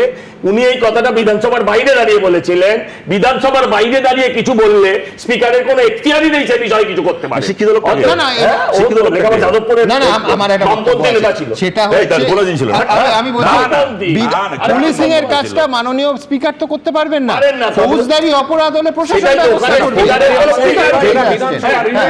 আমি বৈষ্ণব চট্টোপাধ্যায়ের কাছে পোডিয়ামেই একেবারে যাবো। এই যে বলছেন, আপনারা বলুন তো পশ্চিমবঙ্গে কত মুসলমান আপনারা গত 15 বছরে মেরেছেন? আপনারা শুধু বলুন, একা বক্তুই সে তো একসাথে 12-13 জন। আপনারা বলুন পশ্চিমবঙ্গে। আমি বৈষ্ণব চট্টোপাধ্যায়ের কাছে যাবো, কিন্তু তার আগে এই যে জাতিসত্তার রাজনীতি বলছি, এর রুটটা আছে এই অনুষ্ঠানে বসেই হুমায়ুন কবির বলেছিলেন যে আমরা কিং মেকার হতে চাই। অনেক দিন হয়েছে বড় দলের একজন লেজুর হয়ে কাজ করা। কি বলেছিলেন হুমায়ুন কবির, দেখাবো। 2026-এর নির্বাচনে শ্রমিক ভট্টাচার্য আর শুভেন্দু অধিকারী বড় হিন্দু, না মমতা ব্যানার্জি আর অভিষেক ব্যানার্জি বড় হিন্দু? এর পরীক্ষাটা হোক না। আর আমি কত বড় মোল্লা সেটারও পরীক্ষা হয়ে যাক না। মমতা ব্যানার্জির প্রতীকে যারা 22টা আসনে লড়বে, এই 22টাতে 20 আছে, 2 বিজেপি আছে। মুর্শিদাবাদ জেলায় এদেরকে 0টা এনে দিব। আপনাকে নিয়ে একটা বিচিত্র টানাটানি শুরু হয়েছে। তৃণমূল বলছে যে অবধারিতভাবে আপনার পেছনে বিজেপি রয়েছে, বিজেপি বলছে একেবারে এটা পুরো মক ফাইট হচ্ছে, আপনি তৃণমূলের হয়েই কাজ করছেন। কিন্তু একটা কথা আপনি মানবেন যে আপনি সফলভাবে দল করলে আর সেই দল যদি ভোটে ভালো ফল করে, তাহলে সব থেকে লাভবান হবে বিজেপি। তার কারণ মুসলিম ভোট ভাগ হয়ে যাবে, মমতা বন্দ্যোপাধ্যায়ের মুসলিম ভোট ব্যাংকে ধাক্কা লাগবে। কিন্তু আমি উল্টো দিক থেকে আপনার কাছে আসব, যে মুসলমানরা বিজেপিকে হারাতে চায় তারা তৃণমূলকে ভোট না দিয়ে আপনার দলকে দেবে কেন? দেখুন, মুসলমানরা বিজেপিকে যেমন ক্ষমতায় আসতে দিতে চায় না, তেমনি আজকের দিনে মমতা ব্যানার্জি ও বিজেপির থেকে কোনো অংশে তার যে চালচলন, তার যে কার্যকলাপ, তার যে রাজ্য সরকার ক্ষমতা পেয়ে যেভাবে জগন্নাথ মন্দির থেকে শুরু করে শিলিগুড়িতে মন্দির বানানো, বছর বছর মানে 10,000 দিয়ে শুরু করেছিল 2018 সালে, আজকে 2025 সালে এসে 1,10,000 করে দুর্গাপুজোর অনুদান, তারপরে কার্নিভাল করা, তারপরে অল যেভাবে তিনি হিন্দু তোষণ করে যাচ্ছেন। একদিকে শুভেন্দু অধিকারী হিন্দু হিন্দু, আবার মমতা ব্যানার্জি ঠিক এই শুভেন্দু অধিকারীদের কাউন্টার করতে গিয়ে শুধু হিন্দুত্ব চালাচ্ছে। তা আমার সোজা কথা এটা, কে কাকে ভোট দেবে, কে হারবে আর কে ক্ষমতায় চলে আসবে সেটা বাংলার মানুষ সিদ্ধান্ত নেবে ভোটের ইভিএম মেশিনে। তাতে গুজরাটে 25 বছর ধরে বিজেপি ক্ষমতায় থাকলে সেখানকার 18-19% মুসলমানদের যখন বেঁচে আছে, তা এখানে শুধু জুজুর ভয় দেখিয়ে মমতা ব্যানার্জি মুসলমানদেরকে ভয় দেখাবে, বিজেপি চলে আসবে, বিজেপি চলে আসবে। বিজেপি বাঘ না ভাল্লুক? দেশ চালাচ্ছে, 19টা রাজ্য চালাচ্ছে, উড়িষ্যা চালাচ্ছে, আসাম চালাচ্ছে, ছত্তিশগড় চালাচ্ছে, রাজস্থান চালাচ্ছে, উত্তরপ্রদেশ চালাচ্ছে, মধ্যপ্রদেশ চালাচ্ছে। তা বিজেপি যদি বাংলাতে চলে আসে তার জন্য কি মুসলমানরা মরে যাবে? আমি মুসলমানদের হয়ে ব্যাটিং করব। আমি বলছি বাংলার মুখ্যমন্ত্রী যেই হোক আগামী দিনে, আমরা মুসলমানদের কাছে আপিল করব, আবেদন করব যে আপনারা বেশি বেশি করে মুসলমান এমএলএ নির্বাচিত করে বিধানসভায় পাঠান। আমি নিজে বিরোধী দলের নেতৃত্ব দেব এবং মুখ্যমন্ত্রী যিনি হন তার কাছে বাংলার সহ মুর্শিদাবাদের উন্নয়ন, মানে গোষ্ঠীগতভাবে আপনি কিং মেকার হতে চাইছেন। দেখুন কি ইন্টারেস্টিং, পশ্চিমবঙ্গের রাজনীতিতে 26-এর আগে একাধিক নতুন ন্যারেটিভের জন্ম হচ্ছে। কোনোদিন কি ভাবা গেছিল যে তৃণমূলের বিরুদ্ধে 1.5 দশক ধরে লাগাতার অভিযোগ উঠেছে মুসলমান তোষণের, সেই তৃণমূলের বিরুদ্ধেই মুসলিম নেতা খাতায় কলমে যিনি এখনও তৃণমূল বিধায়ক, তিনি লাগাতার অভিযোগ তুলছেন হিন্দু তোষণের। হুমায়ুন কবির বলছেন সরকারি টাকায় মহাকাল মন্দির থেকে দুর্গাঙ্গন, দুর্গাঙ্গন থেকে জগন্নাথ মন্দির, এইটা তৃণমূল কংগ্রেস করতে পারে, কিন্তু তিনি যখন বাবরি মসজিদ করতে যাচ্ছেন বাধা দিচ্ছে তৃণমূল। বৈশ্বনাথ চট্টোপাধ্যায় আমার পরের বক্তা নিশ্চয়ই মানবেন যে মুসলিম ভোটারদের একটা অংশ যদি হুমায়ুনের এই ন্যারেটিভে বিশ্বাস করে তৃণমূলের বিপদ বাড়তে পারে। আমি প্রথমে একটা কথা বলবো যে মন্দির মসজিদের রাজনীতির কাছে বাংলা কোনোদিন আপোষ করবে বলে আমার মনে হয় না। আর বাঙালিদেরও করে যাবে, মসজিদও করবে। প্লিজ, এটা আমি একটা কথা বলছি, বাঙালিদের এত বোকা ভাববার কোনো কারণ নেই। এই যে হুমায়ুন কবিরকে দিয়ে যেটা ওয়াসি করে, বিভিন্ন রাজ্যে গিয়ে মুসলিম ভোটটাকে ভাগ করার চেষ্টা করে, এখানে হুমায়ুন যেটা করছে তার কথা থেকেই এটা স্পষ্ট। হুমায়ুন 2019 সালে কোন দলের প্রার্থী ছিল? বিজেপির প্রার্থী ছিল। তার আগেও কংগ্রেসে ছিল, তারপরে তৃণমূলে। এই যে একটা লোক যার কোনো আদর্শগত অবস্থান নেই, বারবার দল পাল্টায়, গিরগিটির মতো দল পাল্টায়, তার কথাটা কতটা গ্রহণযোগ্য হবে নিশ্চয়ই বাঙালি মানুষরা এটা গ্রহণীয় বিবেচনা করবেন। আমি একটা কথা বলছি, অর্জুন সিংকে নেয়ার আগে আপনারা এটা ভাবেন না। আপনি দেখুন, আপনি তো আমার কথা হুমায়ুন বেরিয়ে গেলে তখন মনে হয় আমি বলুন যে এই মুহূর্তে বিজেপির ভায়াবল অল্টারনেটিভ ভারতবর্ষে কে? কোন ফেস দিয়ে আপনি বিজেপিকে আটকাতে পারবেন? বাংলায় সিপিএম 0, লোকসভাতে 0, বিধানসভাতে 0, কংগ্রেস লোকসভাতে 1, বিধানসভাতে 0। বিজেপি যে ভাগাভাগি মানুষকে ভাগ করে দিয়ে বিভিন্ন রাজ্যে গন্ডগোল লাগাচ্ছে, ভোটার লিস্টে কারচুপি করছে, এসআইআর এর নাম করে জেনুইন ভোটারদের নাম বাদ দিচ্ছে, কারচুপি করছে, এটা কিন্তু পার্লামেন্টের ভেতরে এবং পার্লামেন্টের বাইরে বিজেপি বিরোধী সমস্ত রাজনৈতিক দল বলেছে। আর বাংলায় দাঁড়িয়ে মমতা ব্যানার্জি ছাড়া বিজেপিকে ভায়াবল অল্টারনেটিভ ফেস আপনি আর একটা দেখিয়ে দিন যে বিজেপিকে আটকাতে পারবে। তাহলে বিজেপিকে যদি আটকাতে হয়, যদি সত্যিকারের প্রতিবাদ করতে হয়, প্রতিরোধ করতে পারে, তাহলে মমতা ব্যানার্জি লিডারশিপে তৃণমূল কংগ্রেসই পারবে। এটা তো প্রমাণিত সত্য। এবং যতবার নির্বাচন আপনি আর একটা রাজ্য দেখান তো যেখানে প্রধানমন্ত্রী ডেলিগেশন জারি করেছে, অমিত শাহ ঘাঁটি করে বসেছে, বিভিন্ন বিজেপি শাসকের মুখ্যমন্ত্রীরা বসে আছে, তারপর 2 লক্ষ আধা সামরিক বাহিনী দিয়ে নির্বাচন হয়েছে, 8 দফায় ভোট হয়েছে, তারপরে ওদেরকে আপকি বার দোসুকি বারের স্লোগানকে আমরা ঝিলকাউস পরে পাঠিয়ে দিয়েছি। গত লোকসভা নির্বাচন কংগ্রেসকে দিচ্ছেন? আরে আমি শুধু এইটা বলবো, এই মুহূর্তে মমতা ব্যানার্জি হলো বিজেপিকে আটকে দিতে পারে, বিজেপিকে রুখে যেতে পারে। মমতা ব্যানার্জি হলেন ভায়াবল অল্টারনেটিভ, এটা বিবেচনা করতে হবে। সিপিএম এই মুহূর্তে কোনো শক্তি নেই। আজকে বামফ্রন্ট শূন্য। আজকে যদি এখানে ভোট ভাগাভাগি করে সাহায্য কাকে করছে? বিজেপিকে। এটা একটা বাচ্চা ছেলেও জানে। আপনারা যতটাই বিভ্রান্ত করার চেষ্টা করুন, যারা ইয়ারাই করছেন, মমতা ব্যানার্জি ছাড়া বিজেপিকে রেজিস্ট করার মুহূর্তে এই মুহূর্তে মমতা ব্যানার্জি আর অভিষেক ব্যানার্জি ছাড়া এখানে কেউ নেই। সুতরাং আমরা তাদের লিডারশিপেই বিজেপি এখানে আটকাবো। যেভাবে মমতা ব্যানার্জি 34 বছরে সিপিএমকে হারিয়েছিলেন, এখানেও বিজেপিকে 3 বার হারিয়েছি, চতুর্থবারও বিজেপির শোচনীয় পরাজয় হবে এই বাংলার মাটিতে। এটা দেখে রাখুন, যারা ভাগাভাগি করতে চাইছেন, বিজেপিকে সাহায্য করতে চাইছেন পেছনের দরজা থেকে, তারা কিন্তু পারবেন না। আর হুমায়ুন কবির হলো একটা নীতিহীন, আদর্শহীন একটা রাজনৈতিক ব্যক্তিত্ব, যিনি বারবার জামা পাল্টানোর মতো দল পাল্টেছেন। তাকে গতবারে তুয়া সিদ্দিকী বা এই আব্বাস সিদ্দিকী, আর এর নাম আপনারা দেখাচ্ছিলেন, আব্বাস সিদ্দিকী বলেছিল 0 করে দেবো, এবং তখন মোহাম্মদ সেলিম যখন ওকে ডাকছে, অধীর চৌধুরী তখন মাইক ব্রিগেডে ছেড়ে সরে যাচ্ছিল। আপনাদের আর্কাইভ তো সঠিক বলছেন, কিন্তু আমি বলছি 21-এ এইরকম নীতিহীন লোককে নিয়ে টিকিট দিয়ে বিধানসভায় পাঠালেন, ওইটাও কিন্তু আর্কাইভে আছে পাশাপাশি। আপনারা তো আসল জায়গাটা দেখাতে চাইছেন না, যে এই যে হুমায়ুন কবিরকে কারা তৈরি করছে, কারা সাহায্য করছে, কারা আপনি টিকিট দিয়ে তো তৈরি করে ফেলেছেন। একটা লোক ছবার একটা রাজনৈতিক দল পাল্টেছে, তাকে আপনার দল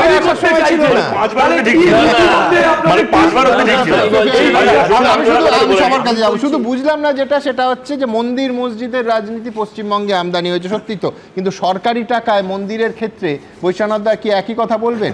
বললে তো আবার মুশকিল হবে। কিন্তু যেহেতু হ্যাঁ নীতিহীন, আপনার নেতা নীতিহীন, তার আগের মতো দল পাল্টায়। যে নীতি আগে মমতা ব্যানার্জি নীতিটা ঠিক রাখুক, তারপরে বলুক নীতিহীন। তিনি কি প্রথম থেকেই তৃণমূল কংগ্রেস করেছেন? কংগ্রেসের ছত্রছায়া থেকে তিনি মমতা ব্যানার্জি হয়েছেন, এটা প্রত্যেকে স্বীকার করতে হবে। এই পশ্চিমবঙ্গে বিজেপির আগমনটা কে ঘটিয়েছিল? এবং এই যে বলছেন ভোট কাটুয়া, হ্যাঁ, হুমায়ুন কবির বা নওশাদ সিদ্দিকী, আচ্ছা মালদা উত্তরে, সেখানে সংখ্যালঘু পপুলেটেড এলাকা মালদা, সেখানে খগেন মুর্মু সাহেব জিতলেন কিভাবে? তখন কি হুমায়ুন কবির ছিলেন? এক হচ্ছে যে ওই মারাত্মক কেটে ভাগীরথীতে ভাসিয়ে দেবো 70-30, ওইটা বলার পরেও তৃণমূল কংগ্রেস কোনো ব্যবস্থা নেয়নি। কার্যত আপনি দল পাল্টানোকে সমালোচনা করলেন, আমার ভালো লাগলো, কারণ এই নৈতিকতার অবস্থানগুলো তো আমার ভালো লাগে, কিন্তু দল পাল্টানোর পর তো তিনি পুরস্কৃত হলেন, মন্ত্রী হয়েছিলেন। একে হুমায়ুন কবিরকে বারবার সতর্ক করা হয়েছে যে উনি এমন এমন কথা বলতেন, তাতে পার্টি বিব্রত বোধ করতো এবং বিরক্ত হতো, তাকে বারবার সেখানে শোকজ করা হয়েছে।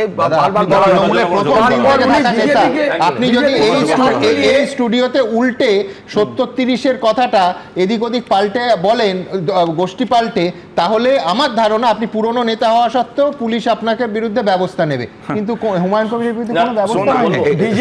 বিজেপির সাথে হাত মিলিয়ে হুমায়ুন চেষ্টা করছে তৃণমূল কংগ্রেসের ক্ষতি করার। এটা একটা ছোট্ট বাচ্চা ছেলে যে 4 দিন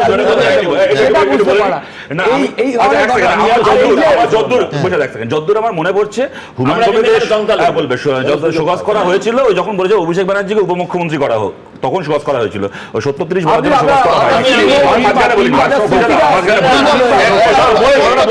কোনো শোকজ হয়নি, আমি বলছি 70-30 কোনো শোকজ করা হয়নি। পরে যেটা বলছে না শোকজ করা হয়েছিল, পরে যখন বললো অভিষেক ব্যানার্জিকে উপমুখ্যমন্ত্রী করা উচিত, মন্ত্রিসভা করা হয়েছিল।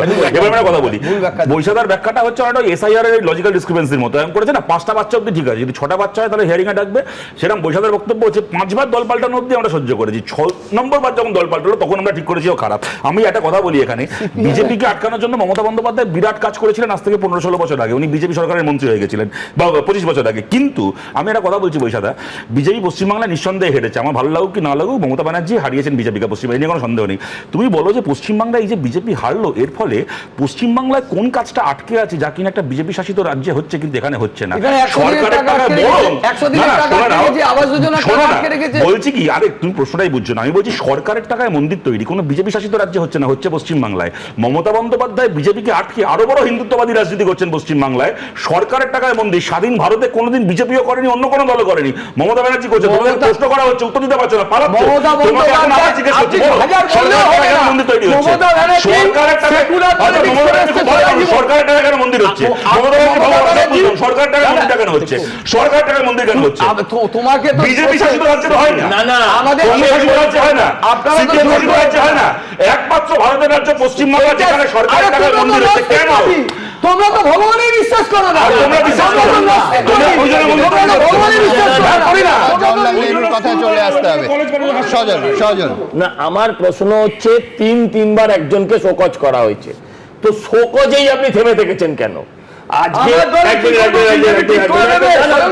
নিশ্চয়ই করবো না, কিন্তু যাকে আজকে বুঝতে পেরেছেন এ ঘোষিত ভাবে বিজেপির বিটিম, তাকে তৃণমূলের বিধায়ক রেখেছেন কেন?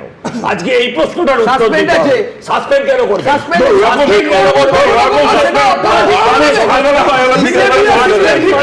সাসপেন্ড মানে কি? সাসপেন্ড মানে সাময়িক, তার মানে তিনি এখন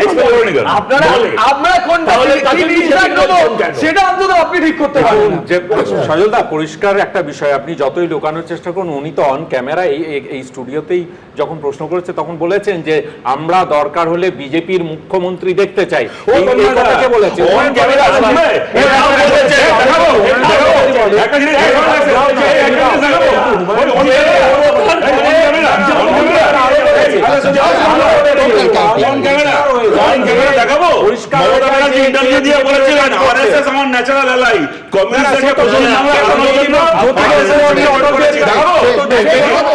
কয়েকটা ইস্যু আছে, এক হচ্ছে এসআইআর, ওয়াকফ, ওবিসি। একটু আগে যেগুলো আছে সত্যি কি এগুলো এত বড় ইস্যু হতে পারে যে সংখ্যালঘুর যে এখনো অটুট সমর্থন মমতা বন্দ্যোপাধ্যায় এবং তৃণমূল কংগ্রেসের শেষ নির্বাচনগুলোতেও ছিল, সেগুলো টলে যেতে পারে? এই কামাল সাহেব যে সম্ভাবনার কথা বলছেন, আদৌ তার মধ্যে সত্যটা কতটা দেখাবো। 2011 পরিবর্তনের নির্বাচন থেকে শুরু করে 2024 লোকসভা নির্বাচন পর্যন্ত সিংহভাগ সংখ্যালঘু ভোট তৃণমূলের ঝুলিতে। এ রাজ্যে সংখ্যালঘু ভোট প্রায় 30%, যার সিংহভাগই রাজ্যের শাসক দলের হাতে।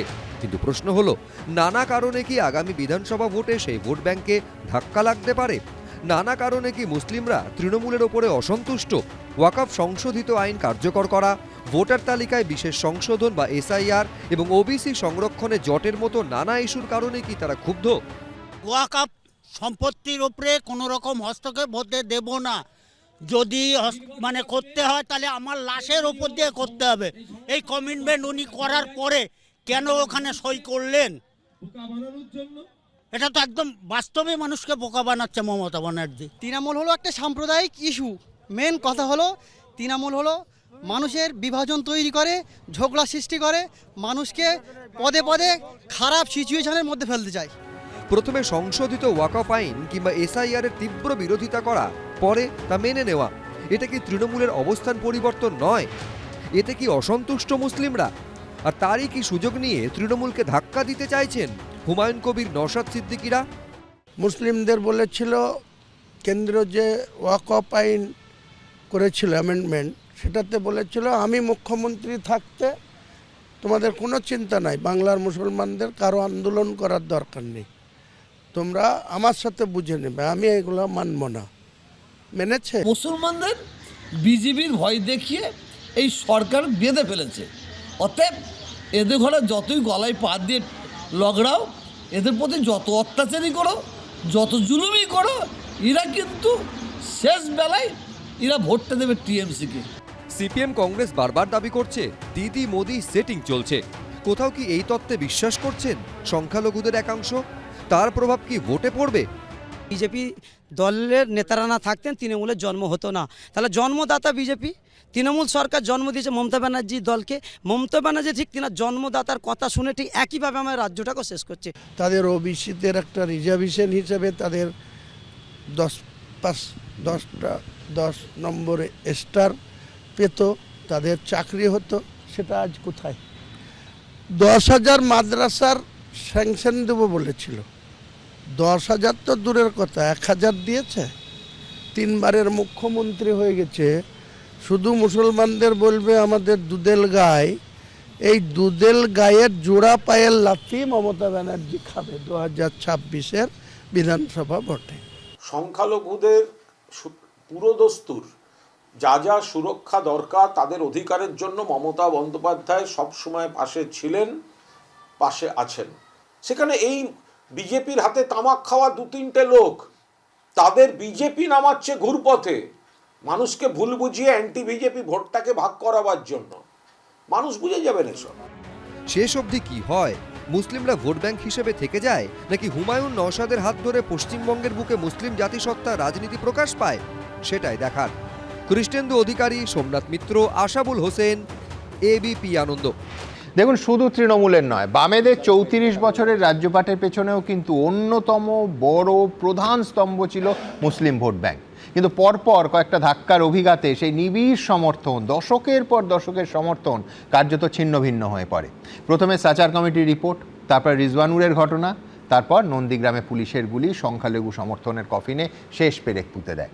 উল্টো দিকে এখন তৃণমূলের বিরুদ্ধে এই কামাল সাহেবের যে অভিযোগগুলো যে সংখ্যালঘু ক্ষোভ সংগঠিত হচ্ছে তাদের দাবি, তারা মূলত 3টে কারণ বলছেন। 1, ওয়াকফ ইস্যুতে বিশ্বাসভঙ্গ, 2, এসআইআর ইস্যুতে আপোষ এবং ওবিসি কোটা সুবিধে হারানো। কিন্তু আদৌ এই 3টে বিতর্কিত ইস্যুকে পুঁজি করে বাস্তবে তৃণমূলের মুসলিম ভোট ব্যাংক এখনও শেষ নির্বাচন অবধি যা অটুট, তাকে টলানো যাবে? আমার পরবর্তী বক্তা বিশ্লেষক অধ্যাপক রবীন্দ্রনাথ দা কি বলেন?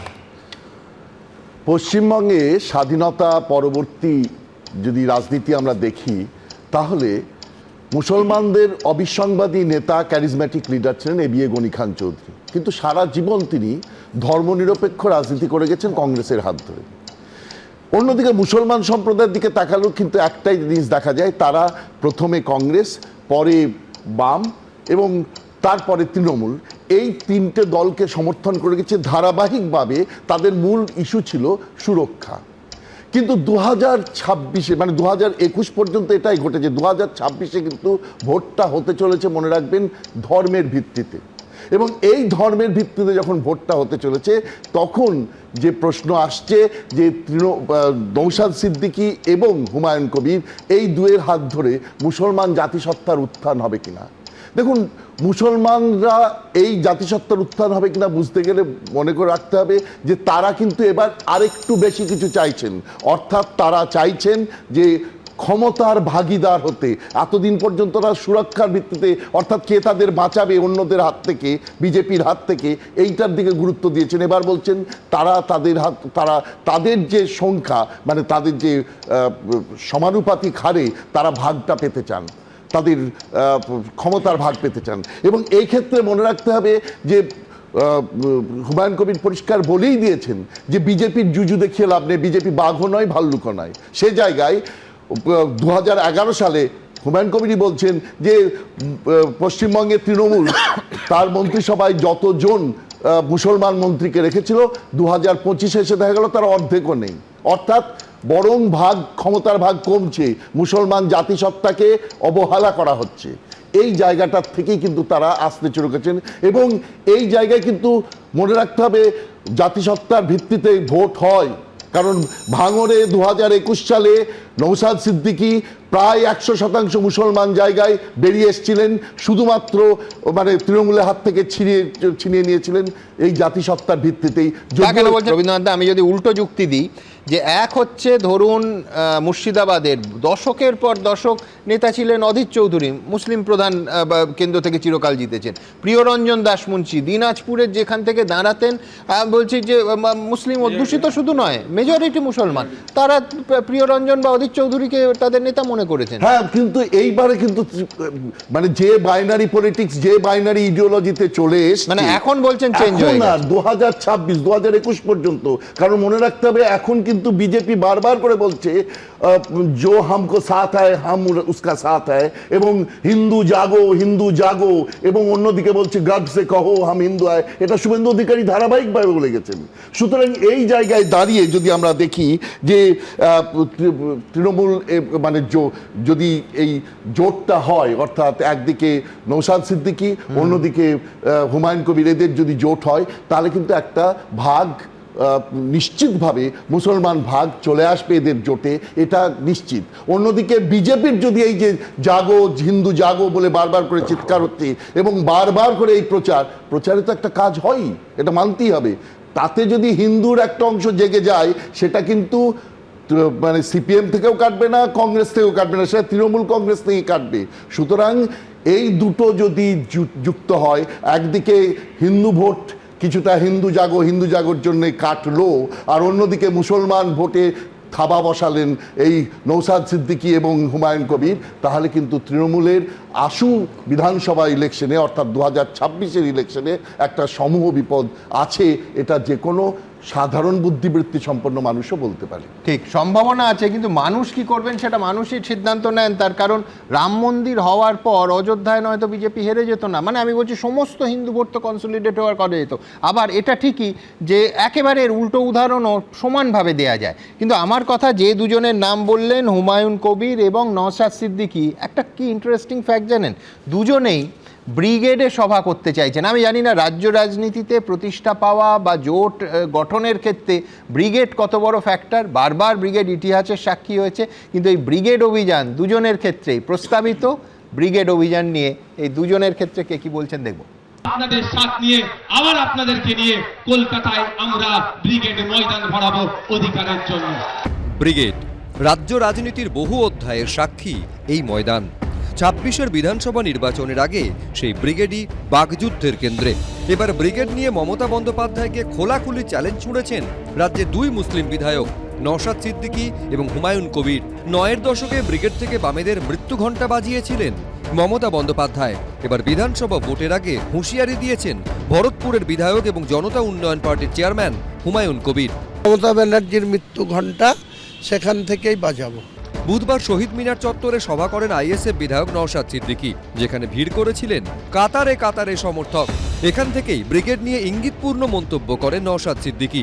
আপনারা সাথ দিলে শুধু ভাঙড় থেকে নয়, রাজ্যের বিভিন্ন প্রান্ত থেকে 2026 বিধানসভায় ডবল ডিজিটের বিধায়ক ইন্ডিয়ান সেকুলার ফ্রন্ট পাচ্ছে। আপনাদের সাথ নিয়ে আবার আপনাদেরকে নিয়ে কলকাতায় আমরা ব্রিগেড ময়দান ভরাবো অধিকারের জন্য।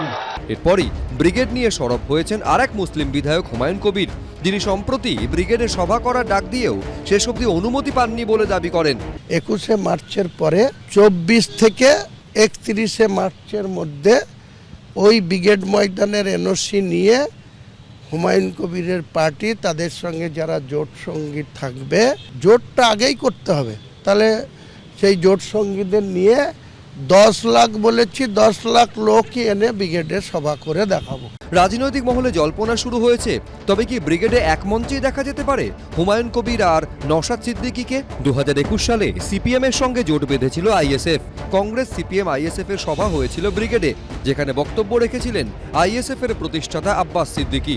এবার কি ফের ব্রিগেডে দেখা যাবে হুমায়ুন কবির নওশাদ সিদ্দিকীর জোটের সভা? যদিও তৃণমূল বিজেপি কেউই এতে গুরুত্ব দিচ্ছে না। কোনো সংখ্যালঘু মানুষ বা নেতা যদি কোনো ধর্মীয় অনুষ্ঠান করেন, ধর্মীয় অনুষ্ঠানে মানুষ যাবে। ধর্মীয় অনুষ্ঠানে যাওয়া আর ভোট বাক্সে ভোট দান দুটো এক হয় না। এটা বিজেপির কালচার, যে ধর্ম আর রাজনীতিকে গুলিয়ে দেওয়া। আর বিজেপির কাউন্টার ন্যারেটিভ হচ্ছে হুমায়ুন কবির, আইএসএফ, নওশাদ সিদ্দিকীরা। মুসলিম নেতাগুলো আপনি দেখছেন সব মমতা ব্যানার্জির তৈরি নেতা। যেই মাত্র আপনার ইলেকশন মিটে যাবে সব দেখবেন ঝাঁকের কই ঝাঁকে মিলে গেছে। 1988 সালে ব্রিগেডের মঞ্চে হাত ধরেছিলেন বিশ্বনাথ প্রতাপ সিং, জ্যোতি বসু এবং অটল বিহারী বাজপেয়ী। 26-এ কি এরকমই অভিনব কোনো হাত মেলানোর সাক্ষী থাকবে ব্রিগেড? সেটাই দেখার। কৃষ্ণেন্দু অধিকারী, আশাবুল হোসেন, বিজেন্দ্র সিংহ, এবিপি আনন্দ। আচ্ছা, অঙ্কটা কি দেখুন, পশ্চিমবঙ্গে 294টা আসনের মধ্যে কম বেশি 70টা আসনে একেবারে নির্ণায়ক ফ্যাক্টর হচ্ছে মুসলিম ভোট। এছাড়াও প্রায় 30টা আসনে কম বেশি বড় ফ্যাক্টর মুসলিম ভোট। অর্থাৎ সাধারণভাবে তৃণমূল কংগ্রেসের খেলাটা শুরুই হয় 70 থেকে 100টা আসনে এগিয়ে থেকে। কিন্তু এখন পশ্চিমবঙ্গের রাজনীতিতে গত কয়েক মাসে নতুন প্রবণতা হিসেবে যা উঠে এসছে সেটা হচ্ছে সরাসরি মন্দির মসজিদের রাজনীতি। এখন কথা হলো, এই রাজনীতির কি প্রভাব পড়তে চলেছে এ রাজ্যে 26-এর ভোটে? আমার পরবর্তী বক্তা রাজা গোপালদার কি মনে হচ্ছে? সুমন, দেখো যে আমাদের যখন অবিভক্ত বাংলা, তখন কিন্তু মুসলিম সত্তা নিয়ে রাজনীতি হয়েছে একদম। কিন্তু মানে যখন স্বাধীন হয়ে যায় দেশ, তখন মুসলমানরা ভাবে যে আলাদা করে সত্তার প্রয়োজন নেই, কেননা দেশ তো স্বাধীন হয়েছে এবং ধর্মের ভিত্তিতে স্বাধীন হয়েছে, এবং তারা থাকার কথা ভাবে যে জনসংখ্যার রেশিও পাল্টে গেল, রেশিও পাল্টেছে, এবং তারা যারা ক্ষমতাসীন কংগ্রেসের সঙ্গে থেকেছে, পরে বামেরা আসলে তাদের সঙ্গে, এবং তারপরে তো তৃণমূলের সঙ্গেই গেছে, এটা আমরা দেখেছি। কিন্তু কিছু জায়গায় আমি উচ্চ করেই বলতে চাই, কেরালাতে মুসলিম লীগ কিন্তু দীর্ঘদিন মানে কংগ্রেসের সঙ্গে আছে, তাদের একটা মুসলিম সত্তাকে ধরে রাখার চেষ্টা।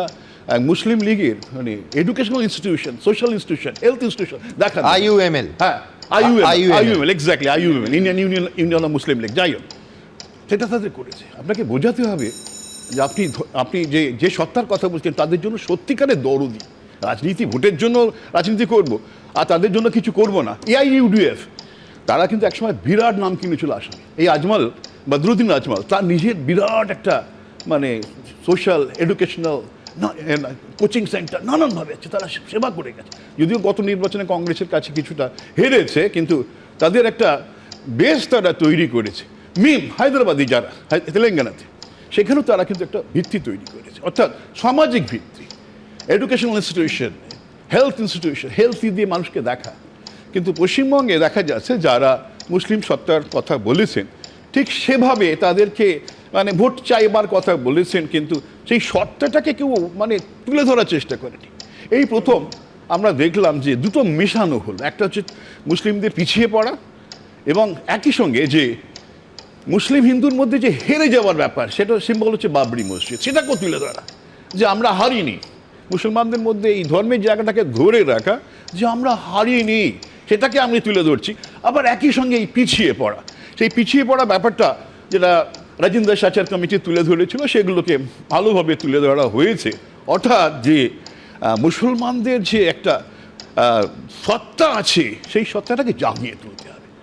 এতকাল আমরা ভেবেছিলাম হুমায়ুন কবির বুঝি একা থাকছেন, কিন্তু আজকে দেখা গেল নৌশদ যে ধরনের কথা বলছেন, আমার ভীষণ ভালো লেগেছে নৌশদের বক্তব্য। আমি ছেলেটাকে খুব খুব সম্মান করি, ভালো লাগে ছেলেটাকে, স্নেহ আছে আমার প্রতি। আজকে যেভাবে বুঝিয়ে বলেছে যে মুসলমানকে খালি এই বোমা ছড়ার জন্য তাদের শিক্ষিত হতে হবে, আর বৈজ্ঞানিক শিক্ষায় শিক্ষিত হতে হবে, বড় হতে হবে, এই যে আহ্বান জানিয়েছেন, আমি এটাই বুঝতে পারছি যে একটা নতুন শিক্ষার চেতনা এটা তুলে ধরার চেষ্টা করছে। মুসলমান খালি বোমা ছড়ার জন্য নয়, মুসলমান তার নিজস্ব অধিকার আছে, সে ভারতবর্ষকে দীর্ঘদিন শাসন করেছে, তার সেই সত্তাকে যদি কেউ তুলে ধরতে চায় তাহলে অসুবিধা কিছু নেই, তাই না? তাদেরকে খালি আমি ব্যবহার করব, মুয়াজ্জিম ভাতা দেবো আর ইমাম ভাতা দেবো, তাতেই আমি মুসলমানদের জন্য দরদি হয়ে গেলাম, সেটা প্রমাণ করা সঠিক। আজকাল মুসলমান বুঝতে পারছে যে সেটা সঠিক নয়। তুমি আমাদের দিচ্ছ, আবার এত মন্দির টন্দির, যেটা হুমায়ুন বলছে, এত মন্দির টন্দির করছে, তোমার লক্ষ্যটা কি বোঝা যাচ্ছে না। এই প্রসঙ্গে একটা কথা খালি বলে রাখি, বামেরা তো 34 বছর শাসন করেছিল, ছোট্ট খবর, রেগে যাবার কিছু নেই। আমাকে অনেকেই প্রশ্ন করেছিল, টপ পলিট ব্যুরো 2008-এর আগে কোনো মুসলমান কেউ ছিল না, মোহাম্মদ আমিন এসেছিল, এবং সিপিএম যখন 77 সালে ক্ষমতায় আসে মাত্র 15 কি 16 জন MLA ছিল, ওদের হাইয়েস্ট পিক ছিল 2006 25 জন MLA, তৃণমূল দিয়েছে 43টা MLA। যাই হোক, এটা কোনো কোনো পরিচয় নয় যে আমি বেশি মুসলমান দরদি, তবে বোঝা যাচ্ছে যে ব্যবহার, আমি যদি ক্ষমতায় নিয়ে আসি, ক্ষমতায় অনেক যাকে বলে, আমি মুসলমানদের বলতে পারছি দেখো আমি ক্ষমতায় নিয়ে এসেছি, তোমাদের এই জায়গায় নিয়ে এসেছি, তোমরা এবার আমাকে ভোট দাও। অর্থাৎ ব্যবহারটা ঠিক মতন করা হয়েছে, যেটা হয়তো বামেরা করতে চায়নি, এবং তারা পলিট ব্যুরো তো কারোকে রাখেনি। এমনকি কাকাবাবু, ওর শরীর খারাপ ছিল, 73 সাল পর্যন্ত বেঁচে ছিলেন, 64-এ পার্টি তৈরি হয়েছে, উনি পলিট ব্যুরোয় ঢোকেননি। তো বোঝাই যাচ্ছে যে ধর্মটা সিপিএম কোনোদিন করতে না চাইলো, কিন্তু মুসলমানদের সঙ্গে রেখেছিল, বলতে পেরেছিল যে আমাদের সঙ্গে ছাড়া থাকলে তোমাদের বিপদ আছে। ঠিক, আমি ছত্রবাবু উত্তর দেবে, কিন্তু আমি বলছি এই উল্টো দিকটা, কয়েনের উল্টো দিকটা কামাল সাহেব, জাতিসত্তার রাজনীতি সম্পর্কে সব থেকে, এবং মেক নো মিস্টেক, আমি মুসলমান জাতিসত্তা, হিন্দু জাতিসত্তা দুক্ষেত্রেই বলছি, তার সঙ্গে আরেকটা জিনিস যোগ হয় অনেক সময়, যেটা মারাত্মক, এবং আমি বলছি এটার বহু নেতিবাচক প্রভাব পড়ে, সেটা হচ্ছে ধর্মীয় গোঁড়ামি। আমি বলছি জাতিসত্তার রাজনীতিতে নিঃসন্দেহে ইটসেলফ কোনো আপত্তির কিছু নেই, কিন্তু আমি বলছি এর সঙ্গে ধর্মীয় গোঁড়ামি এবং পরধর্ম বিদ্বেষ যোগ হলে সেটা মারাত্মক হতে পারে।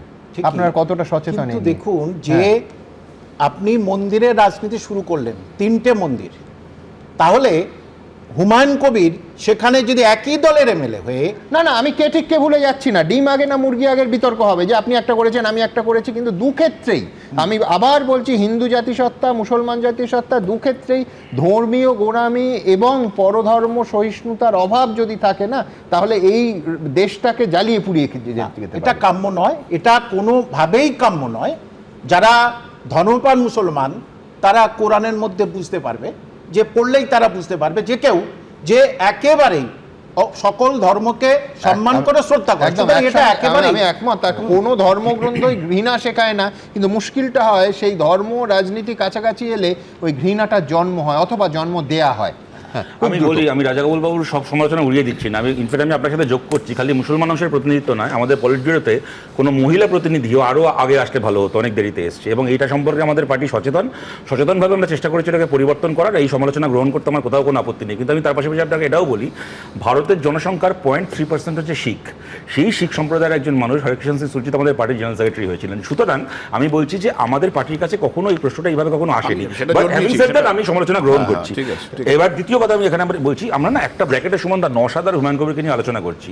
আমি বলছি নওশাদের এমএলএ জবে থেকে হয়েছে বা রাজনীতি জবে থেকে তবে থেকে আজ পর্যন্ত নওশাদ কি এমন কোনো কথা বলেছে যেটা কিনা দেখিয়েছে যে ও একজন মুসলিম লিডার হিসেবে নিজেকে প্রতিষ্ঠিত করে মুসলিম মানুষের ধর্মীয় সেন্টিমেন্টের ভোট চাইছে?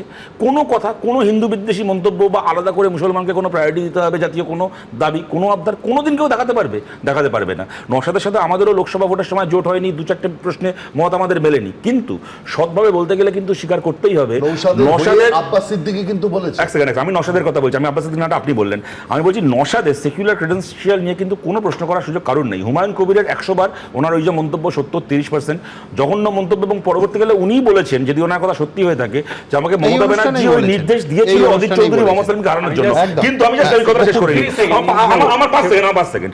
কিন্তু আমি বলছি যে বারবার করে এটা বড়াই করছে 2021 আমরা বিজেপিকে হারিয়েছি, হারানোর পরে কি করলেন দাদা? এনআরসির বিরুদ্ধে লড়াই করছিল, অনিশ খানকে খুন করলেন, আর এনআরসি হুমকি দিচ্ছে।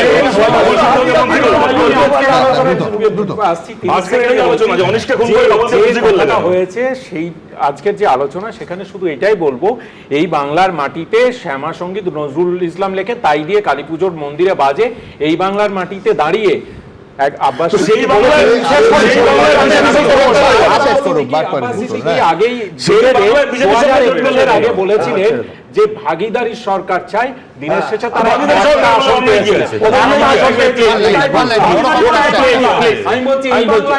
তারা পরিবর্তন হবে না। ঠিক, আমি বলছি বিজেপিকে হারিয়েছে মমতা ব্যানার্জি, এ কথা যেমন ওরা মানে খুব বিরাট করে প্রচার করছে, সেরকম ওদের মাথায় রাখা উচিত মমতা ব্যানার্জি নিজেও হেরেছে বিজেপির কাছে। আমার প্রশ্ন যেটা হচ্ছে, এই বাংলায় শ্যামা সঙ্গীত বাজে, নজরুল ইসলামের লেখা, এতে কোনো আপত্তি ছিল না, কিন্তু এই বাংলায় দাঁড়িয়ে হিন্দুকে গন্ধা ধর্ম যেদিন মমতা ব্যানার্জি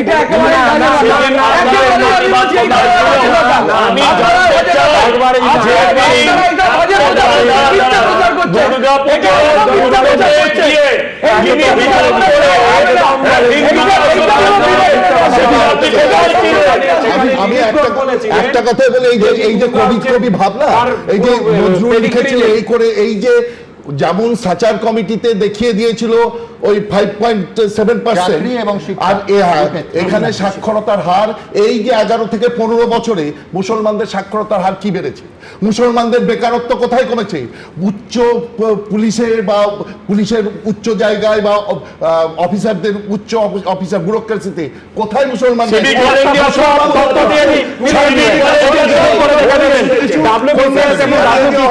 মিলিয়ে আগে 1.6% ছিল, সেটা বেড়ে 9.01%।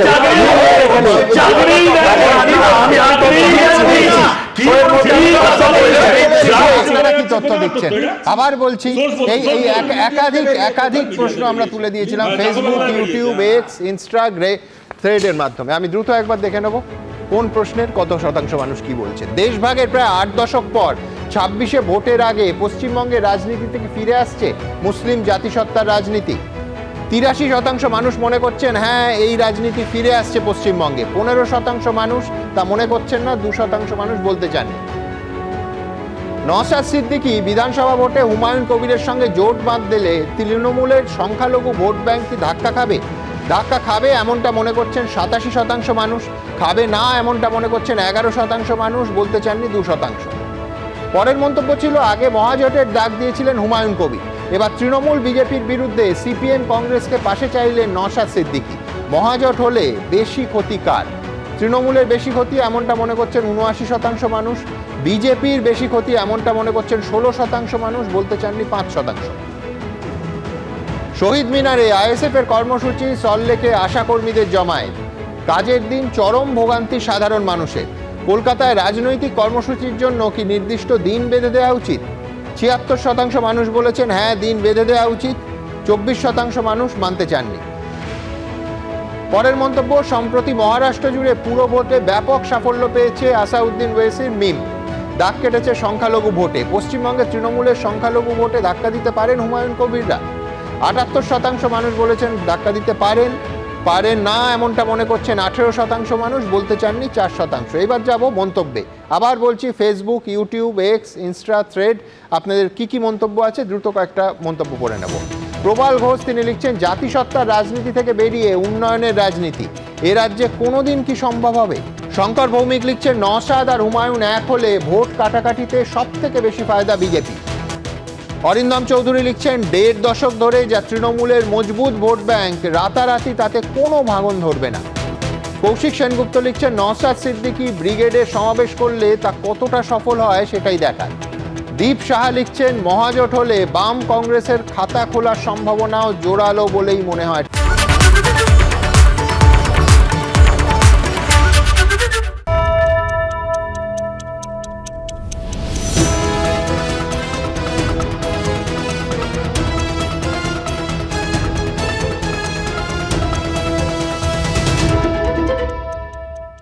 এবিপি আনন্দ, এগিয়ে থাকে, এগিয়ে রাখে।